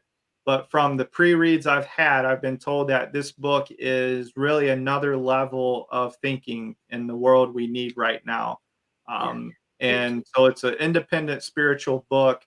And the premise or the synopsis of this book is when we wake up each day, we don't realize that, number one, it was a gift we woke up. Like we take that for granted. And so we hear that and it's kind of cliche. What we don't realize is that it's a God granted gift. And during COVID, a third of the world didn't wake up. That was a statistic I found. A third of our world was not waking up. So I posed the question in the book, if I told you you were going to die tonight, what does the rest of your day look like? I guarantee all the normal and boring and unproductive things that happen stops. And you start to live life like you should live life, with purpose, with value, with meaning. And so I lay out, they're not chapters, they're called thoughts. You know me, you've read both books. I hate the word chapter. I want to be different. That's why my title is Disrupt Leadership. I want to disrupt being an author. So I have 10 thoughts about how God would talk to us about the fear of death and how to motivate us and encourage us. And I'll share one little snippet if I could real quick. My favorite chapter in the book is, I believe, thought number 7 or 8. And yes, I wrote the book, I promise, but I forget which thought is what. And it's called The God Step. And this came to me because I realized after getting sick and leaving a very high 6-figure salary, leaving insurance, leaving everything that was comfortable behind, I realized that I took all the steps that I could take. And the last step I needed to take was a God step. And it was the God step that pushed me to the success and where I've talked to over 9 million people. I've been blessed to write these books and I'm blessed to connect with amazing individuals like you and those who are suffering, recovering addicts, people who have been, sex trafficked around the world. All these hurt and damaged souls I've been able to talk to, all because I took a God step and listened to what he told me to do. And so that's the type of book you're going to get, the type of book you're going to read. And I share personal stories about some addictions I've struggled with, a lot of my failures and how God was there, but I just chose not to hear God. But it all ties back to, if I told you were going to die tonight, what does the rest of your day look like? Beautiful. I love that. And I can personally relate to that. You know, Dustin, my mom passed away in 2020 from stage 4 brain cancer that they only discovered 3 weeks before she was going to pass away. She ended up living 3 months because she waited for me to visit her, and God heard my prayers. But on her deathbed, she held my hand and she said, you know, she was 65, and she said there were so many things that she still wanted to do. There were so many places that she still wanted to go, people she wanted to see, instruments she wanted to learn how to play. And she looked at me and she said, Jay, you've been in, the ministry for 15 years. You've given enough. Now go back and live with intention. Do what makes you happy.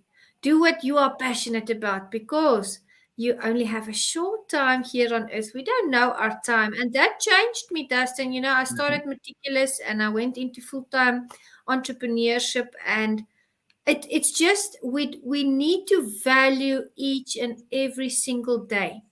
And you know, I have this energy of fun and adventure. And I have to testify my life is fun and adventure because I expect it around every corner and every turn. And that's why it comes my way. So I relate to so much that you've been saying today. I really enjoyed your presentation. Thank you very, very much. Absolutely. Thank you so much. Thank you, Dustin. It was absolutely fantastic. Great.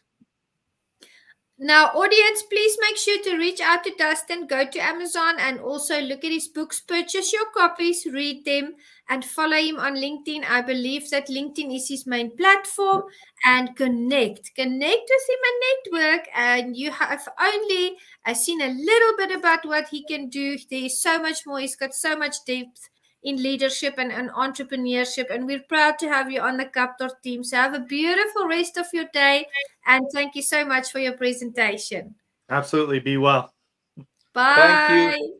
Bye-bye. Thank you.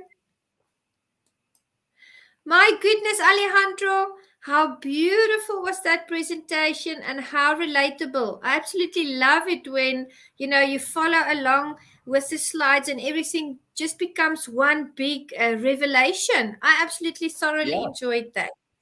Yes. And if you, I'm sure that you noticed, but if you haven't, let me tell you that as always, in the KAPPTOR experience that we have, it's unbelievable how there is a tremendous synchronicity. I mean, we speak, and then a speaker comes and it adds to what it has been said before, and everything is just one thing complements the other. I mean, it's a beautiful thing to see. That's it, you know, and the energy shared. Not just the energy shared. The knowledge coming to the fore, the wisdom. I mean, it's amazing to see the thought patterns on all areas out there in the fields of study. I mean, we were talking about Navy sleeping patterns with Dr. John Cordle, who was a captain in the Navy. Lots of those points really touched on what the other speakers were talking about.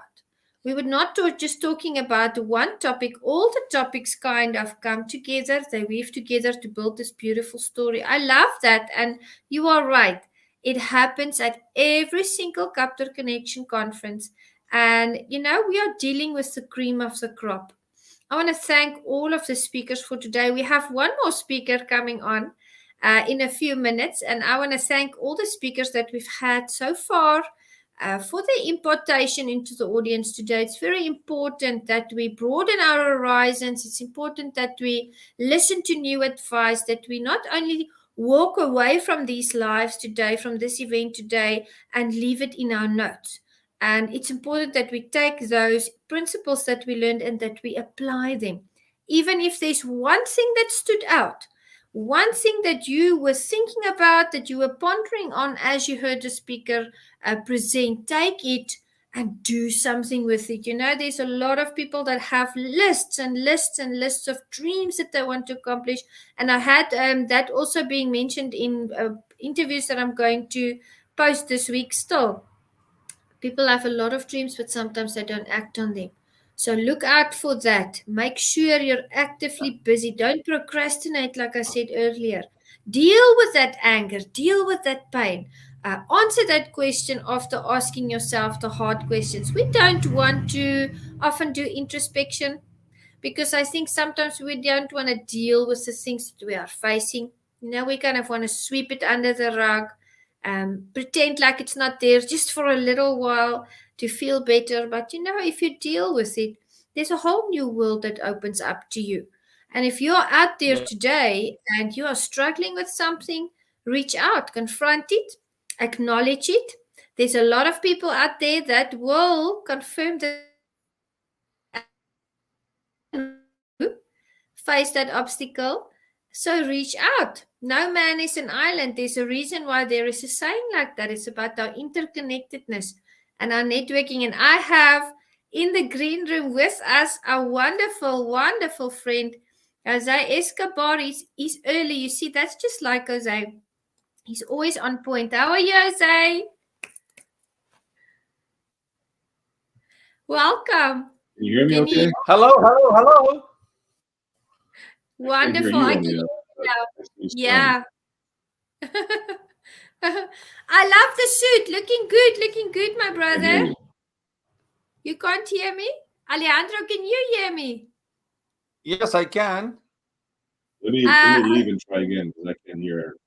Okay, he's going to leave and come back, and then we're going to go into his presentation. That's Jose Escobar. Alejandro and I know him very, very well. He's got a beautiful family. He's built up multiple businesses, and he's really a go-getter. Yeah. Can you see the private chat that I just sent something to you? Let's see. Yes, I can see the private chat. I only see one message. Oh, okay. Let me share something with you. Hold on. In the meantime, I've got Gabby Abdelkadir with us. She says hello. She missed the napkin story, but she'll watch the replay. Yeah, please watch the replay, Gabby. You're going to love the napkin story. Okay, Alejandro is typing and Jose is on his way back. If anyone out there in the audience has a comment or a question, please feel free to drop your comments and your questions. We will put them on screen. Let me see if I can add Gabby's. There we go. Hello, Gabby. She's also a very good friend of ours, and she is going to be one of our speakers. So make sure you catch her presentation later in the conversation. Yes, I'll send the poster. Thank you so much. Absolutely. Just go onto my page. If you're a speaker and you want a copy of the posters, please go onto my page and just reshare my post. And then you'll have both posters there. You're also welcome, even if you're in the audience, to share this live onto your platform if you feel the need to do so. So be sure to follow along. This is day 1 of KAPPTOR Connection Conference number 3. There's a lot more coming. So make sure for the next few days to hop in and out and to listen a little bit to what our wonderful speakers from across the globe and various fields of study bring to the table. Alejandro, is there anything you would like to add about the Connected Leaders Academy while we wait for Jose? I think it was his connection. Oh, the Connected Leaders Academy? I mean, what is that? You never heard of it before? Oh no, Dr. John Cordle, come help Alejandro. He's not sleeping enough.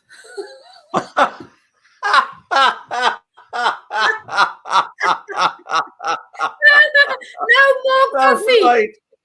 That's right. There's sleep deprivation and degradation and contamination and all the Asians. But no, I tell you, I'm looking so much forward. I mean, to Jose Escobar's presentation because he's a great friend. He's he has become, I mean, a great brother to me, and I am so happy to be part of the Connected Leaders Academy. It's It's a group on Facebook that has over 350 members and growing every day. And I'm just like you, Jay. I mean, we are part of the Connected Leaders Academy executive team, and what a great place, what a great platform where all business owners, entrepreneurs, and these are not entrepreneurs. I mean, these are entrepreneurs that just started their journey. We have middle of the road entrepreneurs, and then we have very seasoned and very successful entrepreneurs. I mean, so it's a great combination. It's a great match, and it's definitely, I mean, a great platform. I mean, to keep growing, to keep learning from others. We have 2 weekly calls. We have one on Tuesday mornings from 10 to 11 Eastern Standard Time, and the second call is on Wednesday evenings from 8 to 9 p.m. So and so we sometimes, I mean, we break down into smaller breakout sessions, and we discuss great topics. Some other calls, we have a guest speaker coming and present to us. And so there is variety. There is definitely variety. It's a great group. And so I invite you. I mean, if you want to check it out, send Jose Escobar a DM, and he'll definitely tell you all about it. Yeah, actually, we have a call, not just Tuesday and Wednesdays, but on Mondays as well. There's a mastermind, and then every second Thursday, there is a new call that has come to the fore, ask and give, meet and greet. And then every second Friday, there's a business connections action hour. So, I mean, this is networking galore. This is connecting galore. And it's just amazing how all the members of the Connected Leaders Academy just grow together and collaborate. And that's, of course, where this collaboration also was birthed. So Jose is back with us. Let's hear if he can hear us now. Jose, can you hear us? I can hear you. Welcome. We're so blessed to have you on here today, and looking forward to your presentation. And welcome back from holiday. Please tell the audience, because you've been traveling and then you went on a holiday with your family as well. Would you like to give them an overview? Yes. Are we live right now, by the way? Yes. Okay. Yes, we are. I mean, we are live. I mean, yes. I mean, but listen, brother, you just look perfect. So you don't even have to put on makeup. Well, you know what's crazy is I always say looks can be deceiving, because the bottom half is my shirt. You see this bottom half? Yay! So there is that. That's the power of presentation and doing what you need to do, because nobody cares about the bottom half right now. They only care about what they see, right? Tell us a little bit more about Romania. Yes. And then your holiday. I've got your video here that I'll play before you start presenting. Sure. So I was away for 9 days or so, 9 or 10 days in Romania. We had about a 4-hour layover in a beautiful new airport in Istanbul, Turkey. So I got to try the food, the cuisine, got to experience the culture. Even though it was within the airport, it was nice. Then we spent all the time in Romania. I was there for Spencer Jones's event, the International Energizer Experience. Phenomenal event. So much sightseeing, learning, growing, connecting, and getting to try all kinds of amazing cuisine. And of course, cold beer, you know me. And it was a great time. Patrick Rude, fellow CLA member Patrick Rude, was with me. We flew together, and we just had a great old time. And then I got to see the Dracula's Castle in Transylvania, got to visit a bunch of amazing cities in Romania, like Brasov, and then we got to do the Carpathian Mountains hike, which was quite a strenuous endeavor, but it was so fun. And it was, and I became an international speaker since I got to speak at the event there, and just an overall grand time. And then I came back from Romania, in Germany. We had a layover of 18 hours in Germany. So Patrick and I said, what the heck, let's get a hotel in Munich and let's go downtown and experience the culture and see the people and have fun. And we did. And then we got back home on Saturday the 12th. And the next morning I left and drove 8 hours to the Outer Banks, Avon Beach, for my annual family beach trip for 8 days. So I have been having way too much fun, more fun than I should have. And I am now back on the saddle in work mode. I was itching to get back to work because I love what I do. I love impacting people and adding value to others. And I wanted to get back to it, right? As fun as as much fun as I was having and as amazing as everything was, I missed my CLA family, and it's good to be back, and I'm excited. So welcome back, and also a huge thank you from the KAPPTOR Connection. You're not only speaking, you're also one of our sponsors, so we appreciate you, and thank you so much for everything that the Connected Leaders Academy is doing out there. I have your promo video here, so I'm going to take us all off screen, play your video, and then I'll put you back on screen so that we can hear your lovely presentation. Perfect. Excellent.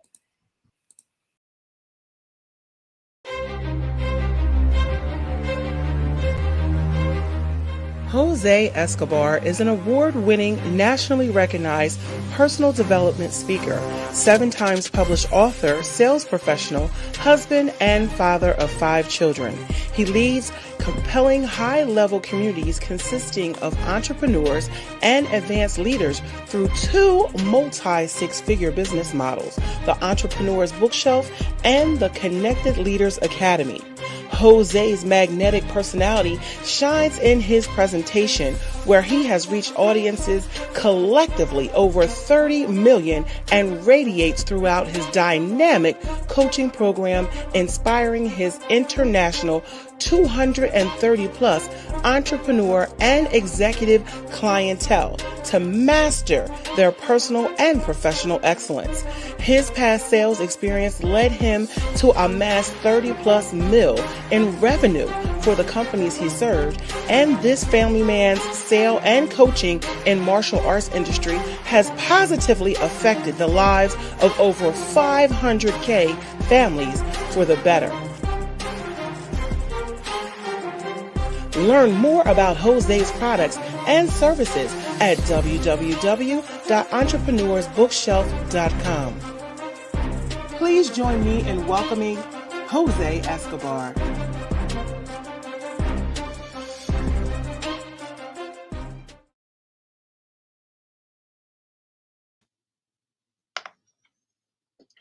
All right. Good afternoon. Good afternoon, everyone. For all of you who are out there watching this live, and of course, for all of you who are going to be watching the replay, I am very excited to be here today. Just thrilled and honored to have another platform to add value to winners. And I'm not adding value to just anyone. I'm adding value to winners, because if you purchase a ticket to the KAPPTOR Connection Conference, this tells me by default automatically that you're a winner. Why? Because you're willing to invest in yourself. You're willing to invest in your future. You're willing to invest in your people, the people that you serve. And why are you willing to invest in them? By purchasing a ticket to this?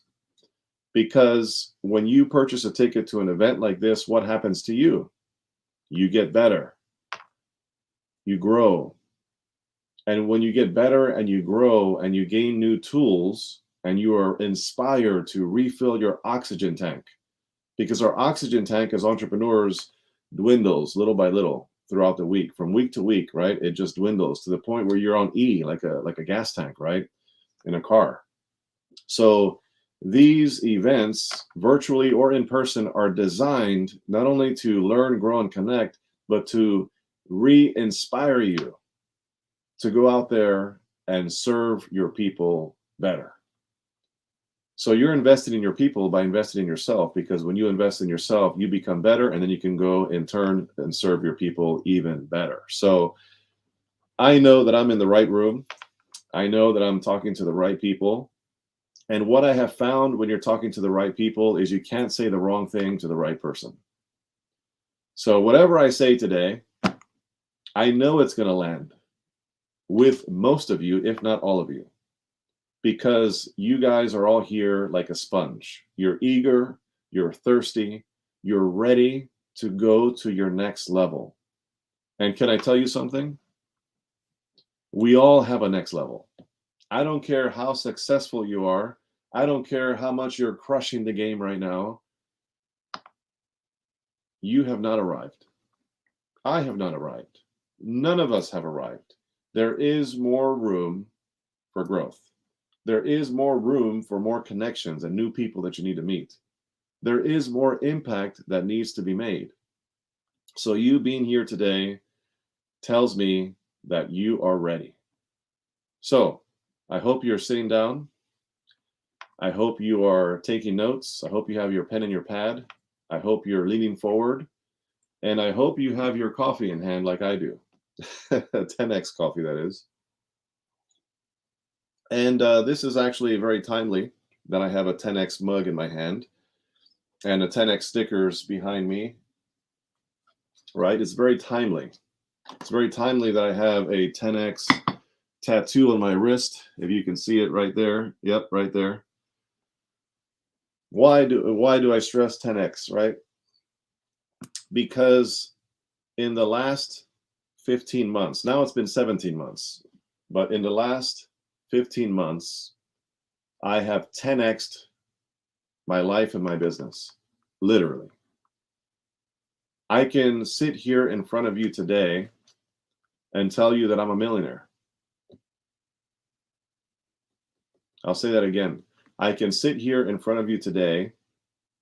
15 months ago, I had no business.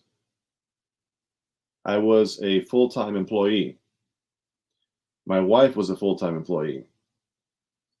I had massive debt. I was robbing Peter to pay Paul. Trying to be a father to I guess at the time, 4 kids. Now I have 5 kids. And balance it all, right? I went from none of what I have now to 2 businesses with 9 income streams now and 7 figures in 15 months. Also known as a millionaire in actual revenue, not asset-wise, right? Why am I telling you this? Because I couldn't tell you this the last KAPPTOR Connection Conference because it wasn't the case. But it is now. And do you know why it is now? Because I called it many months back, over 1.5 years ago. I called it. This was born in the mind's eye before it ever became part of reality. And I say it all the time, and I'll say it again. Everything in life happens twice, first in the mind and then in the physical plane. So you have to claim it. You have to claim what it is that you want in your life, personally and professionally. I always said, since I was a little kid, I told my parents, and you can ask them if you ever meet them, I said, I will be the first millionaire in my entire family lineage, as far as I'm concerned. And guess what? That has come to pass. I had a dream, I had a vision, and it became a mission. And it's not so much millionaire money. That's a means to an end, my friend, or in this case, my friends. It is the foundational point where I said, once I do that, I know I am making some significant impact. I know that is the beginning of global impact. That is the beginning of me changing the world in even a little bit, the slightest of ways. If we all show up the way I have shown up in the last 15 months, imagine what kind of a world we would live in. Think about that. Imagine the kind of world we would be in if we all had a vision, a purpose, a mission. We were passionate about it. We lived in faith and we pursued it at the highest level. Imagine where we would all be in as humanity in itself, right? So I say that to tell all of you that what I have done in the last 15 months is possible for you and beyond. And beyond. I'm not the sharpest knife in the drawer. I'll tell you right now. I'm not. I'm not the brightest bulb in the shed. But what I do have is a ruthless work ethic. What I do have is consistency. What I do have is uncanny discipline. What I do have is full out commitment. These are the things, the stickiness that bridges the gap between good and great. It is the stickiness that bridges the gap between trying to do something in business and crushing it in business. But the reality is, discipline is not easy. Discipline requires you to flex the discipline muscle every single day with the highest level of willpower. Commitment is not easy. Think about, just look into society and see how much lack of commitment exists. Consistency, being able to do the same thing over and over again. These things are not easy. Work ethic. My goodness, there is so much laziness in this world. It's insane. So, I want to inspire all of you today that are watching this. I want to inspire you in a way that you're going to tell yourself, you know what? It's time for me to step into the next level. It's time for me to become the person that God created me to be. It's time for me to show up for my family in a way that I've never done before. It's time for me to reach my full potential. It's time. The time is now. The time is not tomorrow or next week. On Monday, I'll start. On Monday. What does that even mean? New Year's resolutions. I'm going to wait till January 1st. Come January 1st, watch out. Watch and see. January 1st, it's on. No. It starts today. Now. Your time is now. That is the attitude that I had to put on in order for my life to change. I said enough is enough. I'm sick and tired of being sick and tired. I am ready for something new. And I said, it's on. Now, today. And that's what it was. And that's what it is. That's what it continues to be. And that's what it will remain. Because I am here on this earth to create global impact like never before. Like this. I'm telling you, I'm not after $1 million. I'm after $1 billion. And then we'll reevaluate and see if I'm still excited to do more, right? But I'm after the big pies in the world, right? The big skies. I'm after that. You have to desire and have not just desire, you have to have a burning desire and stay laser focused to achieve whatever it is you want to achieve, but you have to believe it. You have to believe that you have the capacity, the capacity to do it. And can I tell you something? You have the capacity to do it. If you commit to the process in faith and you put the work behind it and you stay consistent and you're disciplined with laser focus, you can do anything in this life that you choose to do. I will stand on that statement. I believe that statement. I'm a walking example of that statement. So, I said a lot, and I haven't even gotten into my talk, by the way. My talk today is about the lowest hanging fruit. If I had to give it a title, it would be the lowest hanging fruit. What is the lowest hanging fruit in your immediate reach, right? Within your reach, what is the lowest hanging fruit that you can tap into and say, hello, I'm here, I'm ready. What is the lowest hanging fruit that you can tap into to catapult your business and your life to the next level? I am very confident that all of you on this call that are here live, and all of you who are catching a replay, all of you have some really low-hanging fruit that you have yet to tap into. A, because you're not aware, or B, because you just think you can't do multiple things at one time and you're going to get there eventually.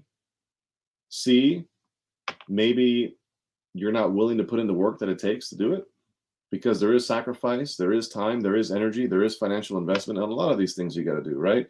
Whatever the reason is for you, I want you to know today that there is some low-hanging fruit right within your grasp, right within your arm's length that you can just grab onto right now to help you go to a whole nother level. Now, what do I mean by low-hanging fruit? I will give you an example. And let me tell you a brief story here, right? And I'm timing myself, Juanita and Alejandro on the back end there. I see 4:20, so I have about 40 minutes left.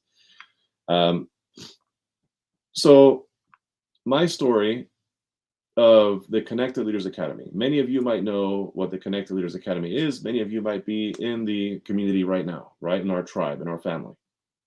Some of you might not even know what the heck it is. The Connected Leaders Academy is a growing community, a tribe of entrepreneurs globally. We are now 332 members in 41 states across the US and 17 international countries. We're growing every single day. And it's, again, some of the most high-powered, high-performing titans of industry, entrepreneurs, all under one roof, right? It's a great place to learn, to grow, to connect, to get on more podcasts, more shows, more stages, to get more leads, collaborations, endorsements, potential partnerships, more clients, more money, lifelong friendships with growth-minded entrepreneurs. I mean, the list goes on. There's so much here for people. But guess what? Where did this start? Where did the Connected Leaders Academy, where was it even born? Let me tell you where it was born. It was born by me in COVID. It was during COVID, the end of COVID, when people were in lockdowns and all that. I was thinking to myself, what can I do to launch a business with little to no money that could pay really well, have some kind of recurring revenue stream that could support my family and get me out of my job? What can I do? So I asked myself some important questions. Questions like, what do I enjoy doing? What am I passionate about? What can I do that is technically work but doesn't feel like work? Who do I know? What resources do I have available to me?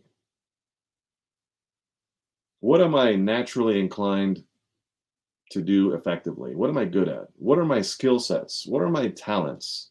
I was asking myself a bunch of these very specific and intentional questions.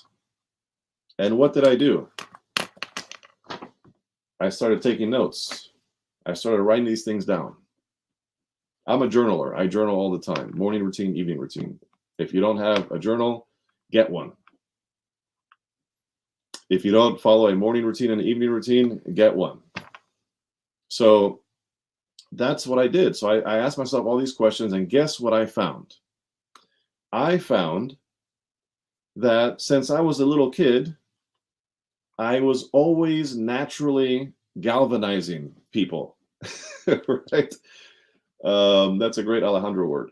I was always bringing people together. I just love community. I love being social. I love being around people. And I realized I had three brothers. I'm one of four boys, and my two parents. I grew up with both my mom and my dad. They've been married 49 years now. I think this December will be 50 years of marriage. So I'm very blessed to have been raised by two amazing parents with great examples. And I have two older brothers and one younger brother, and then there's me, right? So 4 boys.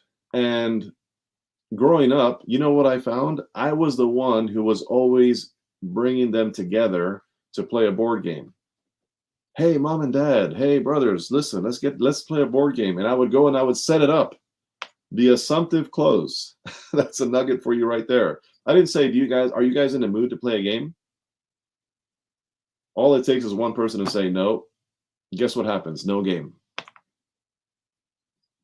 I said, oh, let's say this is a board game. I would go set up the board game on the table. I would get all the pieces out. I would get some kind of a treat, whatever kind of snacks we had. I'd make some popcorn or something, whatever was in the house. I would get some soda, and I would serve, a couple of sodas, and I would make the table look attractive.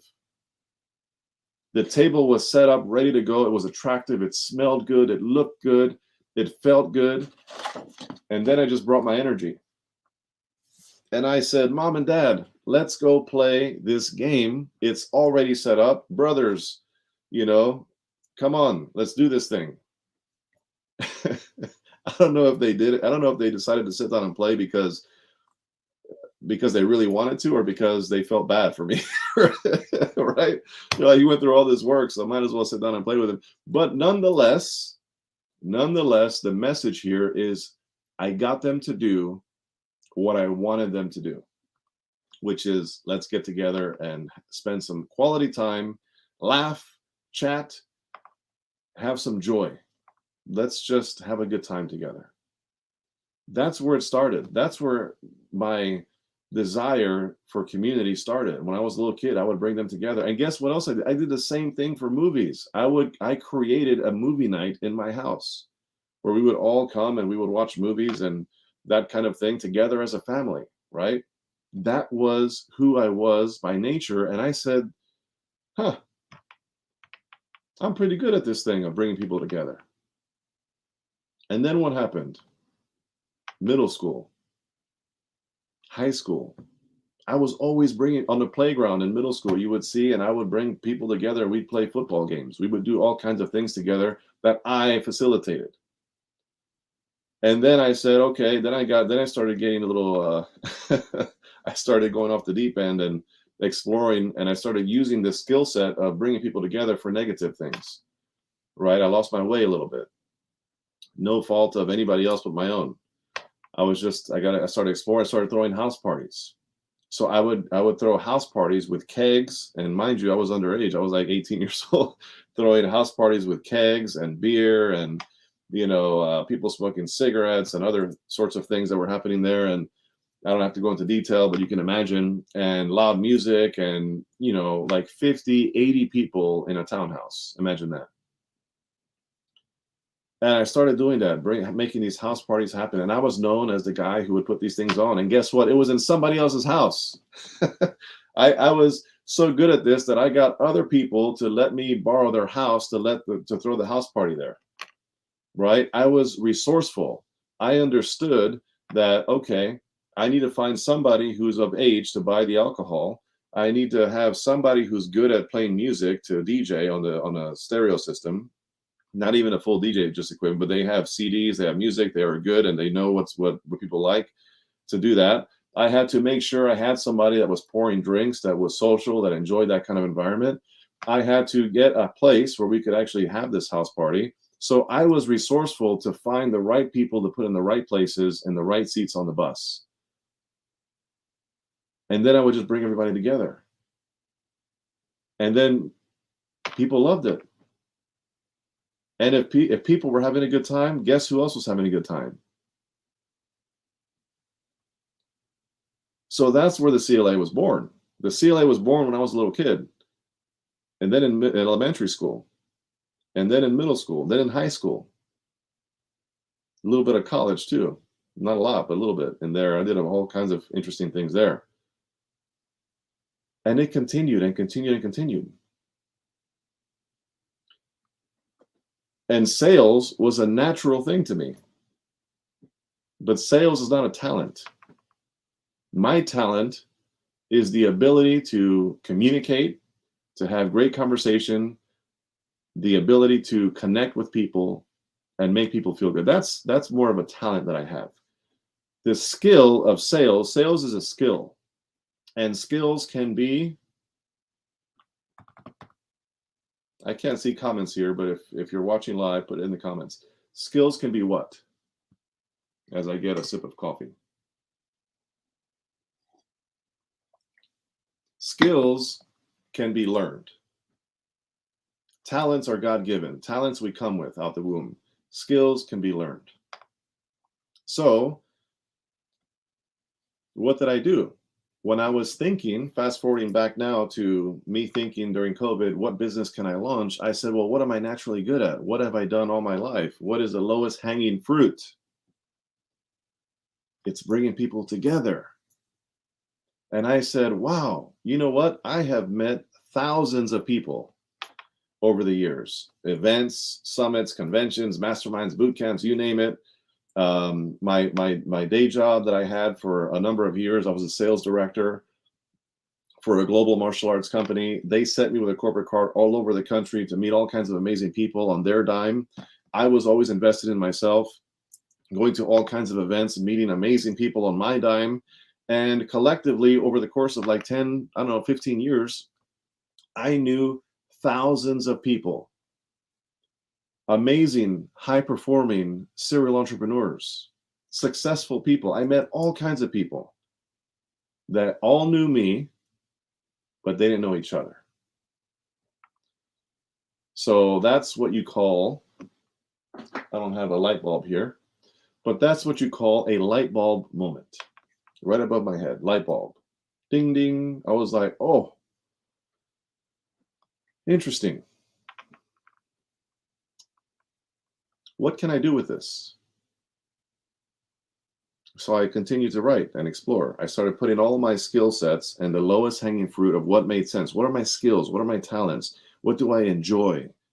What have I been doing historically all my life that I didn't even realize I was doing? And all these pieces started coming together. And I said, aha. It's called the aha moment, the epiphany, the lightning strike. I need to start a community of some of the highest level entrepreneurs, bring them all together and charge a small fee to help them help each other. Bingo, boom, man, I'm a genius. Or am I? I don't think so. I don't think I'm a genius. I think I just was logical and I took some time to sit down with paper and a pen and write some things down, and I looked at my life and I looked at certain basic things, very fundamental basic things. Did I give you guys anything majorly complex just now? No, I just told you some very basic fundamental things. And I said, you know what? I'm going to launch this thing. Now, how long do you think it took me to get it to the marketplace? How long do you think it took me to launch the Connected Leaders Academy? If you're watching and there's comments, I'm not sure what that looks like on the other end. I'm looking at myself right now, but put it in the comment. How long do you think it took me to launch?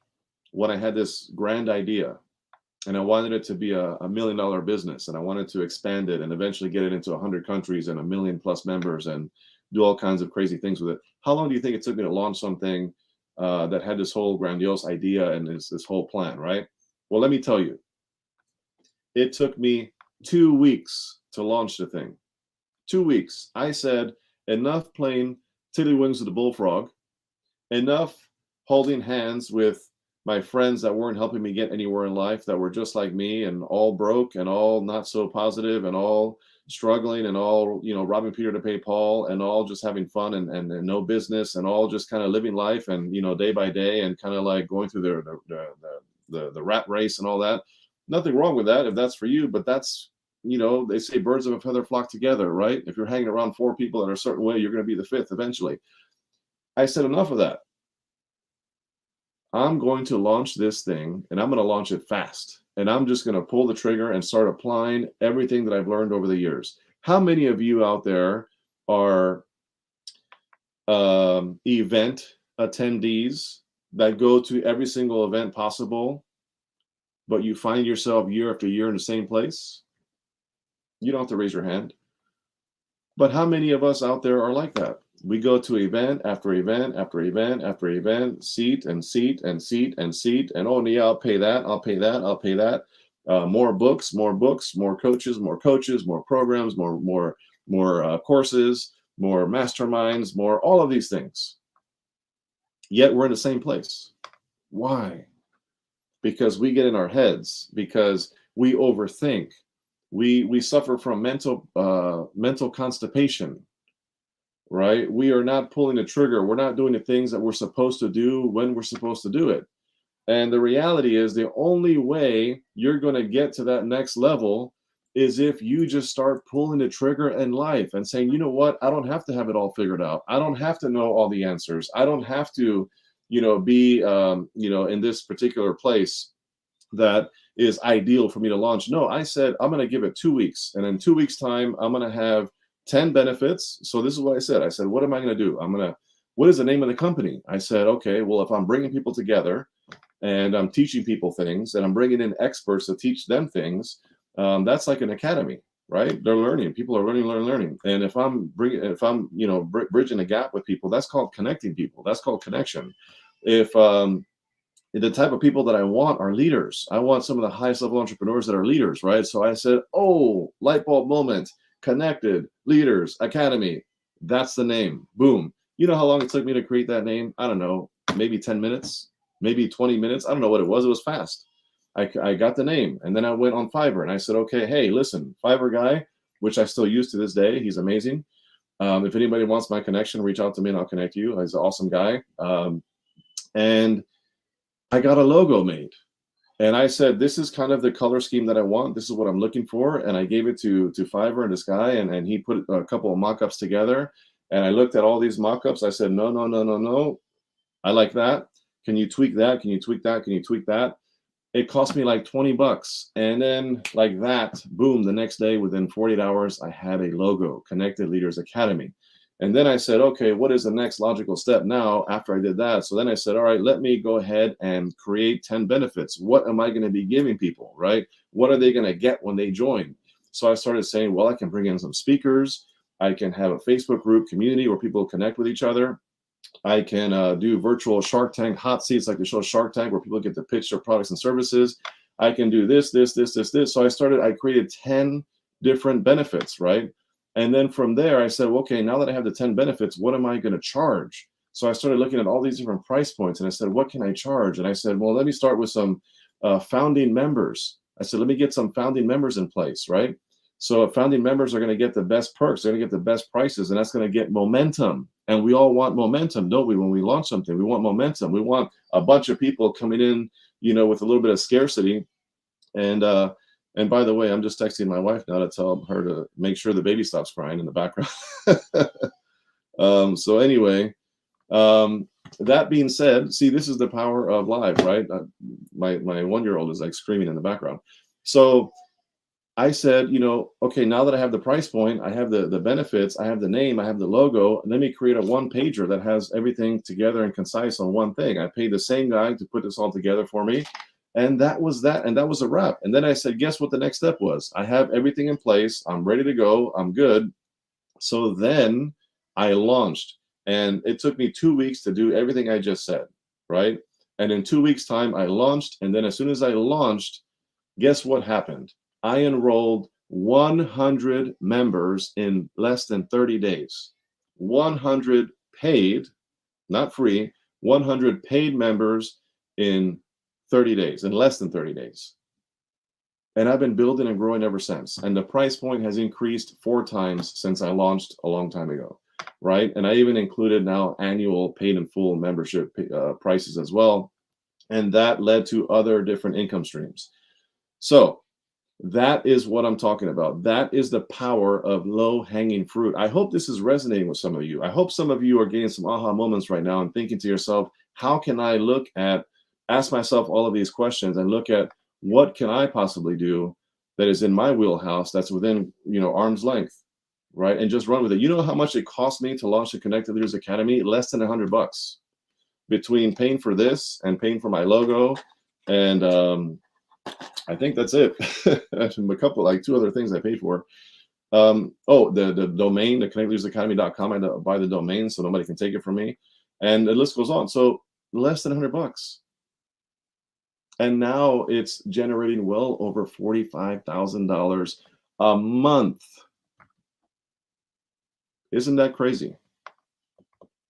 Isn't that crazy? So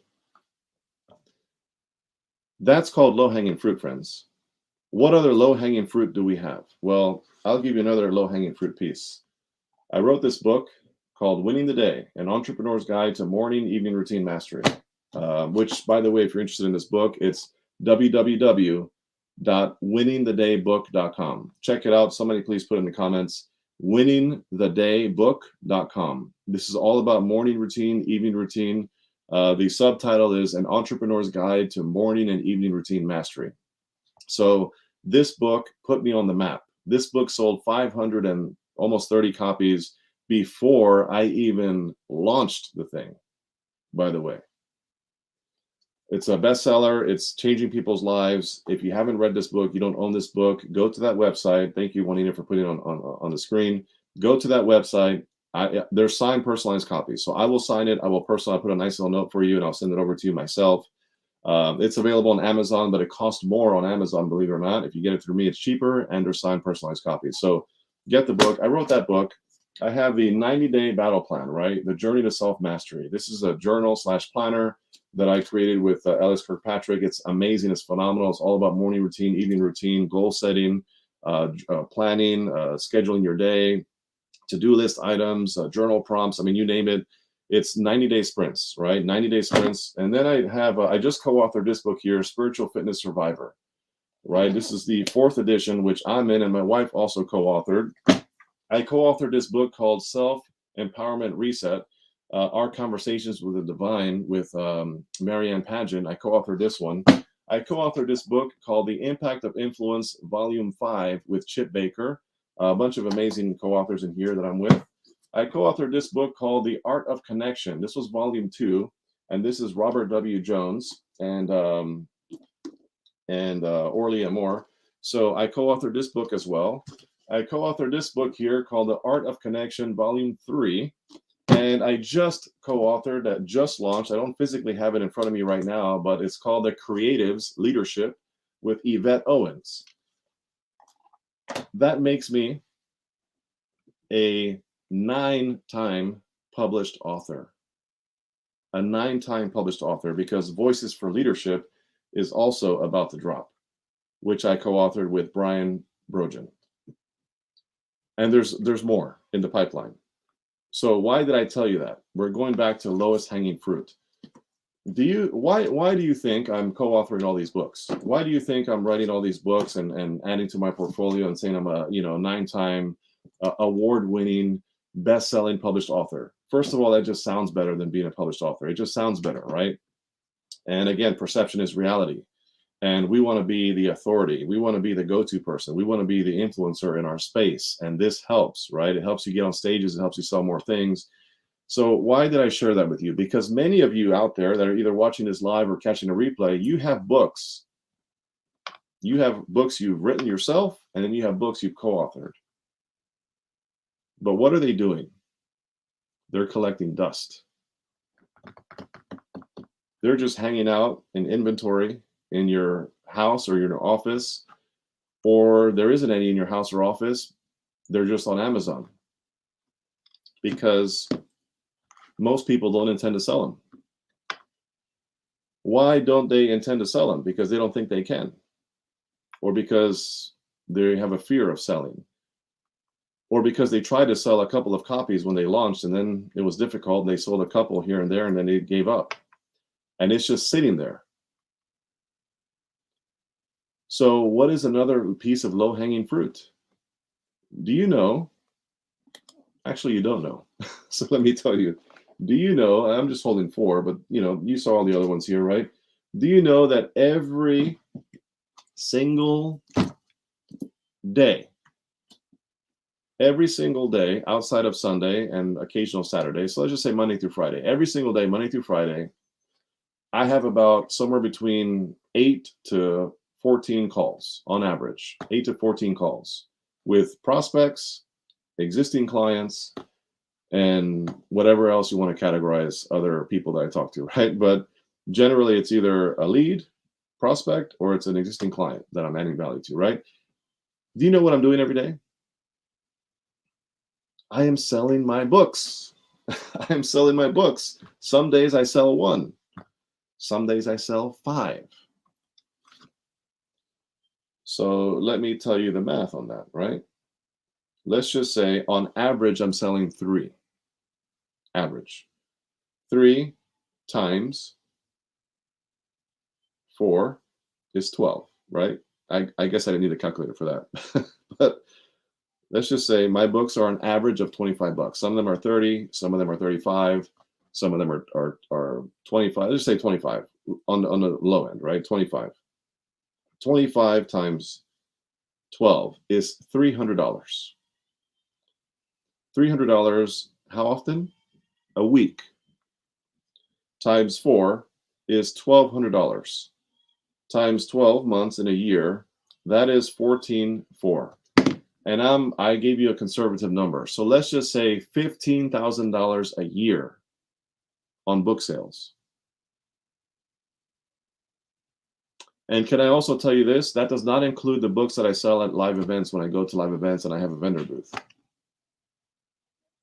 That does not include all of the books that I sell that I have on hand on my carry-on when I'm traveling, that I sell at the airport, at the bar, at the restaurant when I'm traveling. So low-hanging fruit. If you're going to co-author all these books and you're going to write these books, don't do it just for the title. That's nice, but that's the beginning part. The other part is profit. And what's the number one goal in business? Is to make a profit. It's to be profitable. It's to make money. Right? If you want to make a massive impact in the world, you need money. It requires money. How can you give what you don't have? So ask yourself, how many books have I written? Including co-authored books. Co-authored books are written books. You are a published author. If you co-author a book, you're a published author. You're a one-time published author. If you wrote 2 co-authored books, you're a 2-time published author. If you wrote your own book and you co-authored another book, whatever. So do the math. So whatever it is for you, I don't care how many times published author you are, how many of these books are you selling? Is it a part of your sales strategy? Is it a part of your daily conversations? A good salesperson knows their product suite, right? 9 income streams. I told you this already, right? I have things like live events, books, programs, courses, memberships, masterminds, merchandise, all of these different things. So you have to know your product suite like the back of your hand. Like you need to know what they are, the value they have, what they cost, the features, the benefits. You got to know this. Like it's like it just comes naturally when you talk about it, right? And then based on who you're talking to, you know exactly where they need to go, how you can serve them. And that's the deal. And when you do this, and you do this all the time, you start to become a master at like, oh, okay, yep, this person could benefit from this. This person could benefit from that. And you're just, that's internal dialogue for your own, right? And then you go in. Somebody signs up for your membership. That's phenomenal. Listen, welcome aboard to the Connected Leaders Academy. And while you're here, you know what? You need this book, What I'll do is I'll send you the link. It's just $24.99. I'll send you the link. Get a copy. I have this on my desk right now. Actually, what I'll do is I'll sign it and I'll personalize it. I'll send it to you tomorrow. So I'll send you a link. Make sure you do that too. T-shirts, hoodies. You need your swag. Let's get that going for you. By the way, have you signed up for the next event? Got to get you there.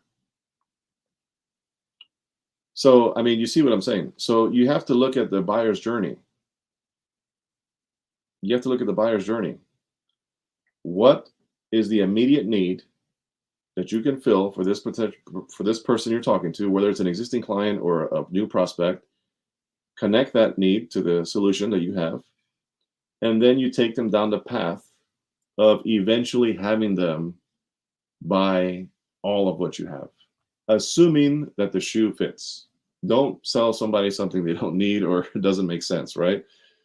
There's ethics involved, but you get what I'm saying. So that is low-hanging fruit. Sell them your books. If you haven't co-authored a book, if you haven't written your own book, write your own book. If you don't feel you have what it takes right now, whether it's expertise or time or too intimidating, whatever, then co-author a book. But get yourself out there, add to your portfolio, add to your resume, add to your titles. Position yourself with authority. Position yourself to win. Give yourself multiple streams of income. So, low-hanging fruit there. What skill sets are you not developing right now? Ask yourself that. Every single day I'm learning in sales. I already consider myself to be masterful at sales. I've been in sales 24 years. I already consider myself to be a master at sales. But a master doesn't mean that you can't continue to learn, because guess what? There's always more to learn. But I'm always learning in sales. I'm always adapting and getting new insights and different perspectives and new best practices and ninja secrets and techniques and methods and systems and blueprints and you name it. There is an endless plethora of information out there, right? I see a comment. There's always more to learn. Ninja secrets. Absolutely. So that's Stacy McPherson. Good to see you. So that's what it's about. That's what it's about. So ask yourself, what low-hanging fruit is out there in terms of skill sets that you can easily tap into right now? And can I tell you something? YouTube is free. Podcasts are free. What else is free?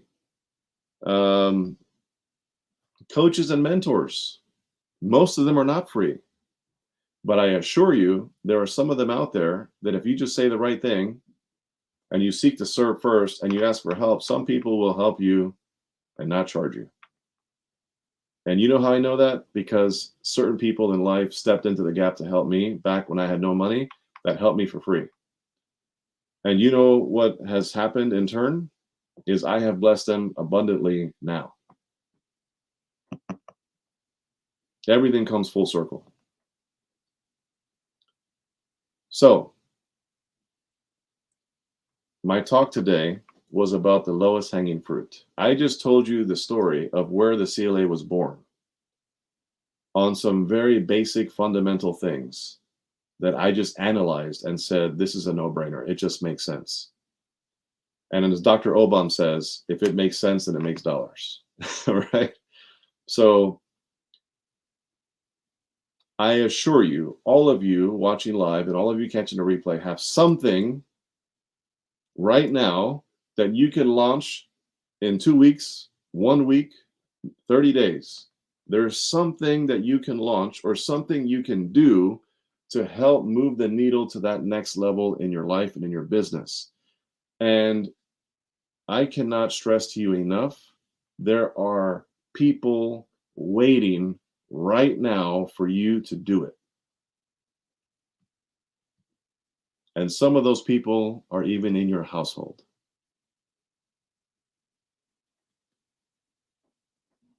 We all have prospects out there that we're going to serve. There are people for you. There's an endless amount of people in the world. And there's a large group of people, thousands of people that belong to you. And when I say belong to you, I mean these are people that are going to be in your corner. They're going to support you. They're going to buy into what you offer, and they're going to be in your corner, right? Everybody has a few thousand people that are there. Your job is to find them. Your job is to have the faith and the courage and the strength, the tenacity, the fortitude, the perseverance to get out there and make it happen. In this life, it doesn't just happen. You have to make it happen. You have to create the life that you want. So ask yourself right now, what is the lowest hanging fruit right in front of me that I can tap into? Get a paper and a pen today, not tomorrow, today, and ask yourself those questions that I said earlier when I started this session. And if you don't know what those questions are, go back and watch the replay. Ask yourself these questions, analyze where you're at, analyze where you want to be, and start doing something about it now. Tomorrow's not promised. We have right now, today. So I end with this. The Connected Leaders Academy is a growing community, a tribe of some of the highest level entrepreneurs around, period. I say, and I say it with full confidence, we are the #1 fastest growing networking community around, period. Not comma, period. If you want to be a part of this elite group of people, you're an entrepreneur, there are 3 requirements to be a part of this community. #1, you have to be a business owner. You have to be an entrepreneur. #2, you have to have an expertise in your space already with a success track record. And #3, your ego has to fit through a door, right? And I say that jokingly, but I have turned down so many people because they just weren't a good fit. We're not looking for everybody. We're looking for entrepreneurs, but we're not looking for everybody. We're looking for servant leaders, heart-centered entrepreneurs, business owners that understand the law of reciprocity. The more you give, the more you get. They understand our culture, which is coffee first, business second, right? They're givers, they're not takers. They understand it doesn't matter how big they are in business, there's always a next level. None of us have arrived. So, I say all of this to say, remember, in the beginning, I said that I went 15 months ago from no business to 2 businesses with 9 income streams and 7 figures. It's not about how fast I did it, not about how much I made, it's the method. I did it with no website, no funnels, no fancy automation, no email marketing campaigns, 0 paid ads, 0 marketing budget. It was 100% organic growth. You can do it too. You can do that and more. It's up to you. The success that you want in life is completely, 100% unequivocally up to you. How bad do you want it? How bad do you want it? And if anybody out there wants it bad and you're ready for that next level, I encourage you to reach out to me. Send me a private message on Facebook and let's see what makes sense. And I am more than happy to pour into you on a free, no obligation, consultative, exploratory discovery call. I threw a lot of words in there on purpose. And we'll just have a chat and I'll see where you are, where you want to be, and we can talk about what that looks like. I'll give you tons of value and I will see what makes sense in terms of the product suites that I offer. Can I help you in some capacity? Can we work together in some capacity? And best case and worst case scenario, at least you walk away equipped with a plan and it was time well spent. So I'm going to throw that out there to all of you. I am just honored to be here today. I'll open it up for 2 minutes, 3 minutes, whatever it is left, if anybody has any questions. But I hope this was of value to you. And again, my encouragement to you is go out there. I always say winners find a way to win, right? But we have to look at the end of our own arm. We can't wait for other people to cheer us on. We can't wait for other people to have our back. We can't wait for other people to believe in us. You have to believe in you first. And you got to go out there, roll your sleeves up and get the job done because you have what it takes to do it. I believe in you. You have to believe in you. Now go out there and get it done. There we go. Thank you so much, Jose, for that wonderful presentation showing the audience the ropes of how you approached, living the dream that you had. And it's beautiful and interesting to see how through the stages of your life you were galvanizing, with people and just bringing them together. And that's what Connected Leaders, the CLA tribe, the Connected Leaders Academy tribe does. We come together and we network and we put so much value on the table and in each other's life. So you've heard it, audience. If this is something that you would like to become a part of, you've heard the requirements: be a business owner, an entrepreneur, have expertise in a certain field with a proven track record. And of course, very important, your ego has to fit through the door. And it's just a lovely community. Alejandro, would you like to add something? Thank you. Well, let me tell you one thing. I mean, it's always a joy, I mean, to listen to Jose speak and present. And I am so honored and privileged, I mean, to be part of this movement, of this community. I am very excited, I mean, to be part of the CLA executive team. And like he said, I mean, we are growing leaps and bounds. We are definitely making an impact, making a difference. And what a great thing it is that when we have an idea, rather than just keep the idea in the mind, we think about it and we start taking action toward transmuting that idea into the physical plane. And this is what happened, I mean, with Jose and the Connected Leaders Academy.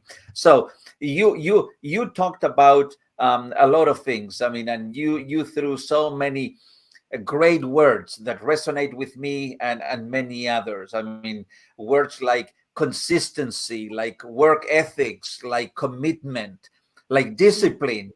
I mean, these are all words that if you want to be successful in life, in whatever you are pursuing, whether you are becoming an entrepreneur or you are, I don't know, a plumber, I mean, or an electrician, then if you want to succeed in being the best electrician that there is, then you have to have consistency. You have to have discipline. You have to have work ethics. My goodness, I mean, if you need a mechanic, an auto mechanic to repair your car, so many fake mechanics out there that they don't know what they're doing. The only thing that they know very well is to take your money, but then they don't provide any service. So work ethics is something that is so important. And when it comes to leadership, all these words are so important, because a leader that is not consistent, a leader that doesn't have work ethics, a leader that doesn't have commitment, and a leader that doesn't have discipline is not worthy of the word leader. I mean, it's not a leader. So thank you so very much. What a great presentation, great golden nuggets and practical applications, because Jose is a human being like all of us. If he has done it, that is a living proof that it can be done, and anybody can do it. Anybody can do it. I mean, no one is special. Everybody can do it. Now, the question is this: are you willing to pay the price to do it? That is the question. Are you willing to pay the price? And so, my goodness. Hey, listen, I guess this is your presentation, and it's becoming like Jose and a coffee hour with Jose and Alejandro. I was thinking that. I was thinking the CLI team is in the house, and I can only speak from personal experience.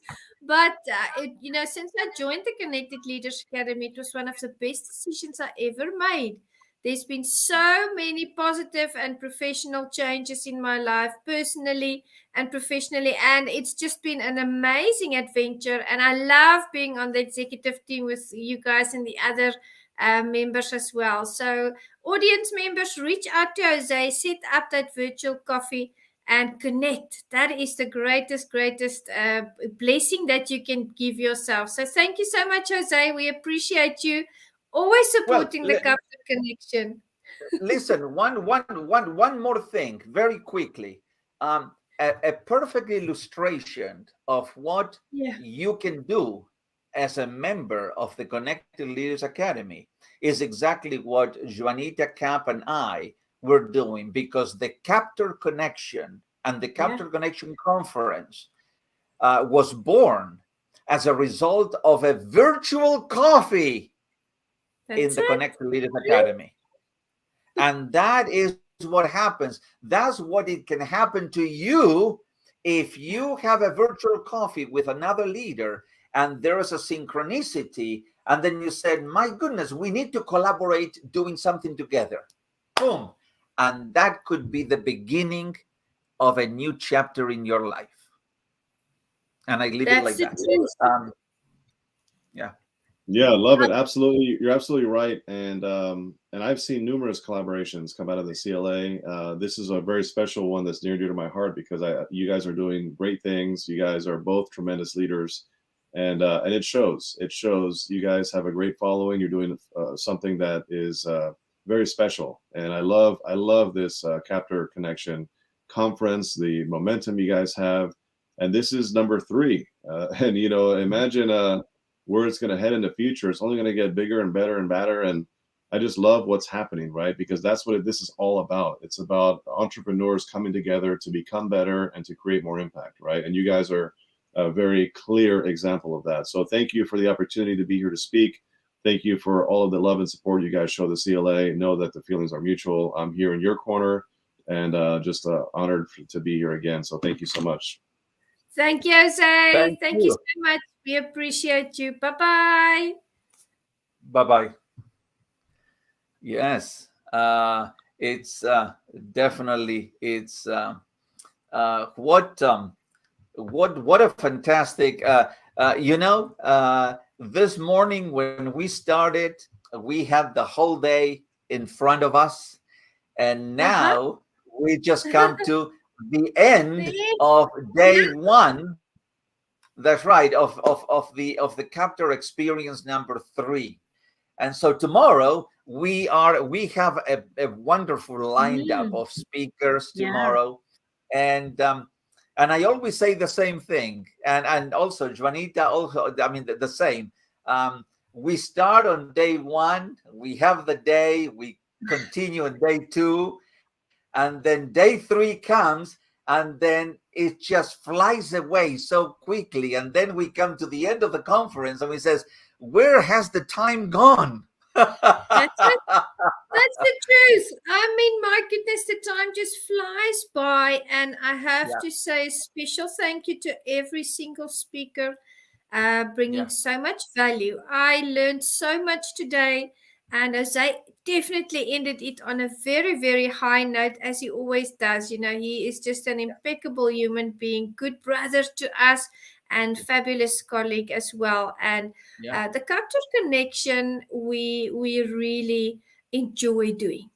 We love to connect with the people, and we love to bring that importation. But just as much as the audience is learning, so we as the facilitators are also learning new information constantly, and that is very, very important, because if we stop learning, we stop growing. So I just want to say thank you to everyone that was here in the green room with us as well. Stacey McPherson is here.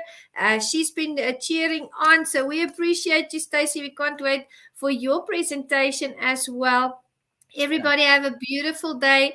We'll see you tomorrow with a new lineup for the next speakers, and it's going to be absolutely exhilarating. I can't wait. And Stacey also says she can't wait. So we'll definitely see you guys. We're going to kick off 9 a.m. Eastern Standard Time. Make sure you are here ready to learn and grow, and to feel free to put your comments in the comment section and just enjoy it with us, have fun. So signing out from South Africa, the South African KAPPTOR is going to drive home now, and I'll be back tomorrow afternoon. See you guys. Excellent. Thank you. Take care. Bye-bye. Be well. You Bye-bye. too.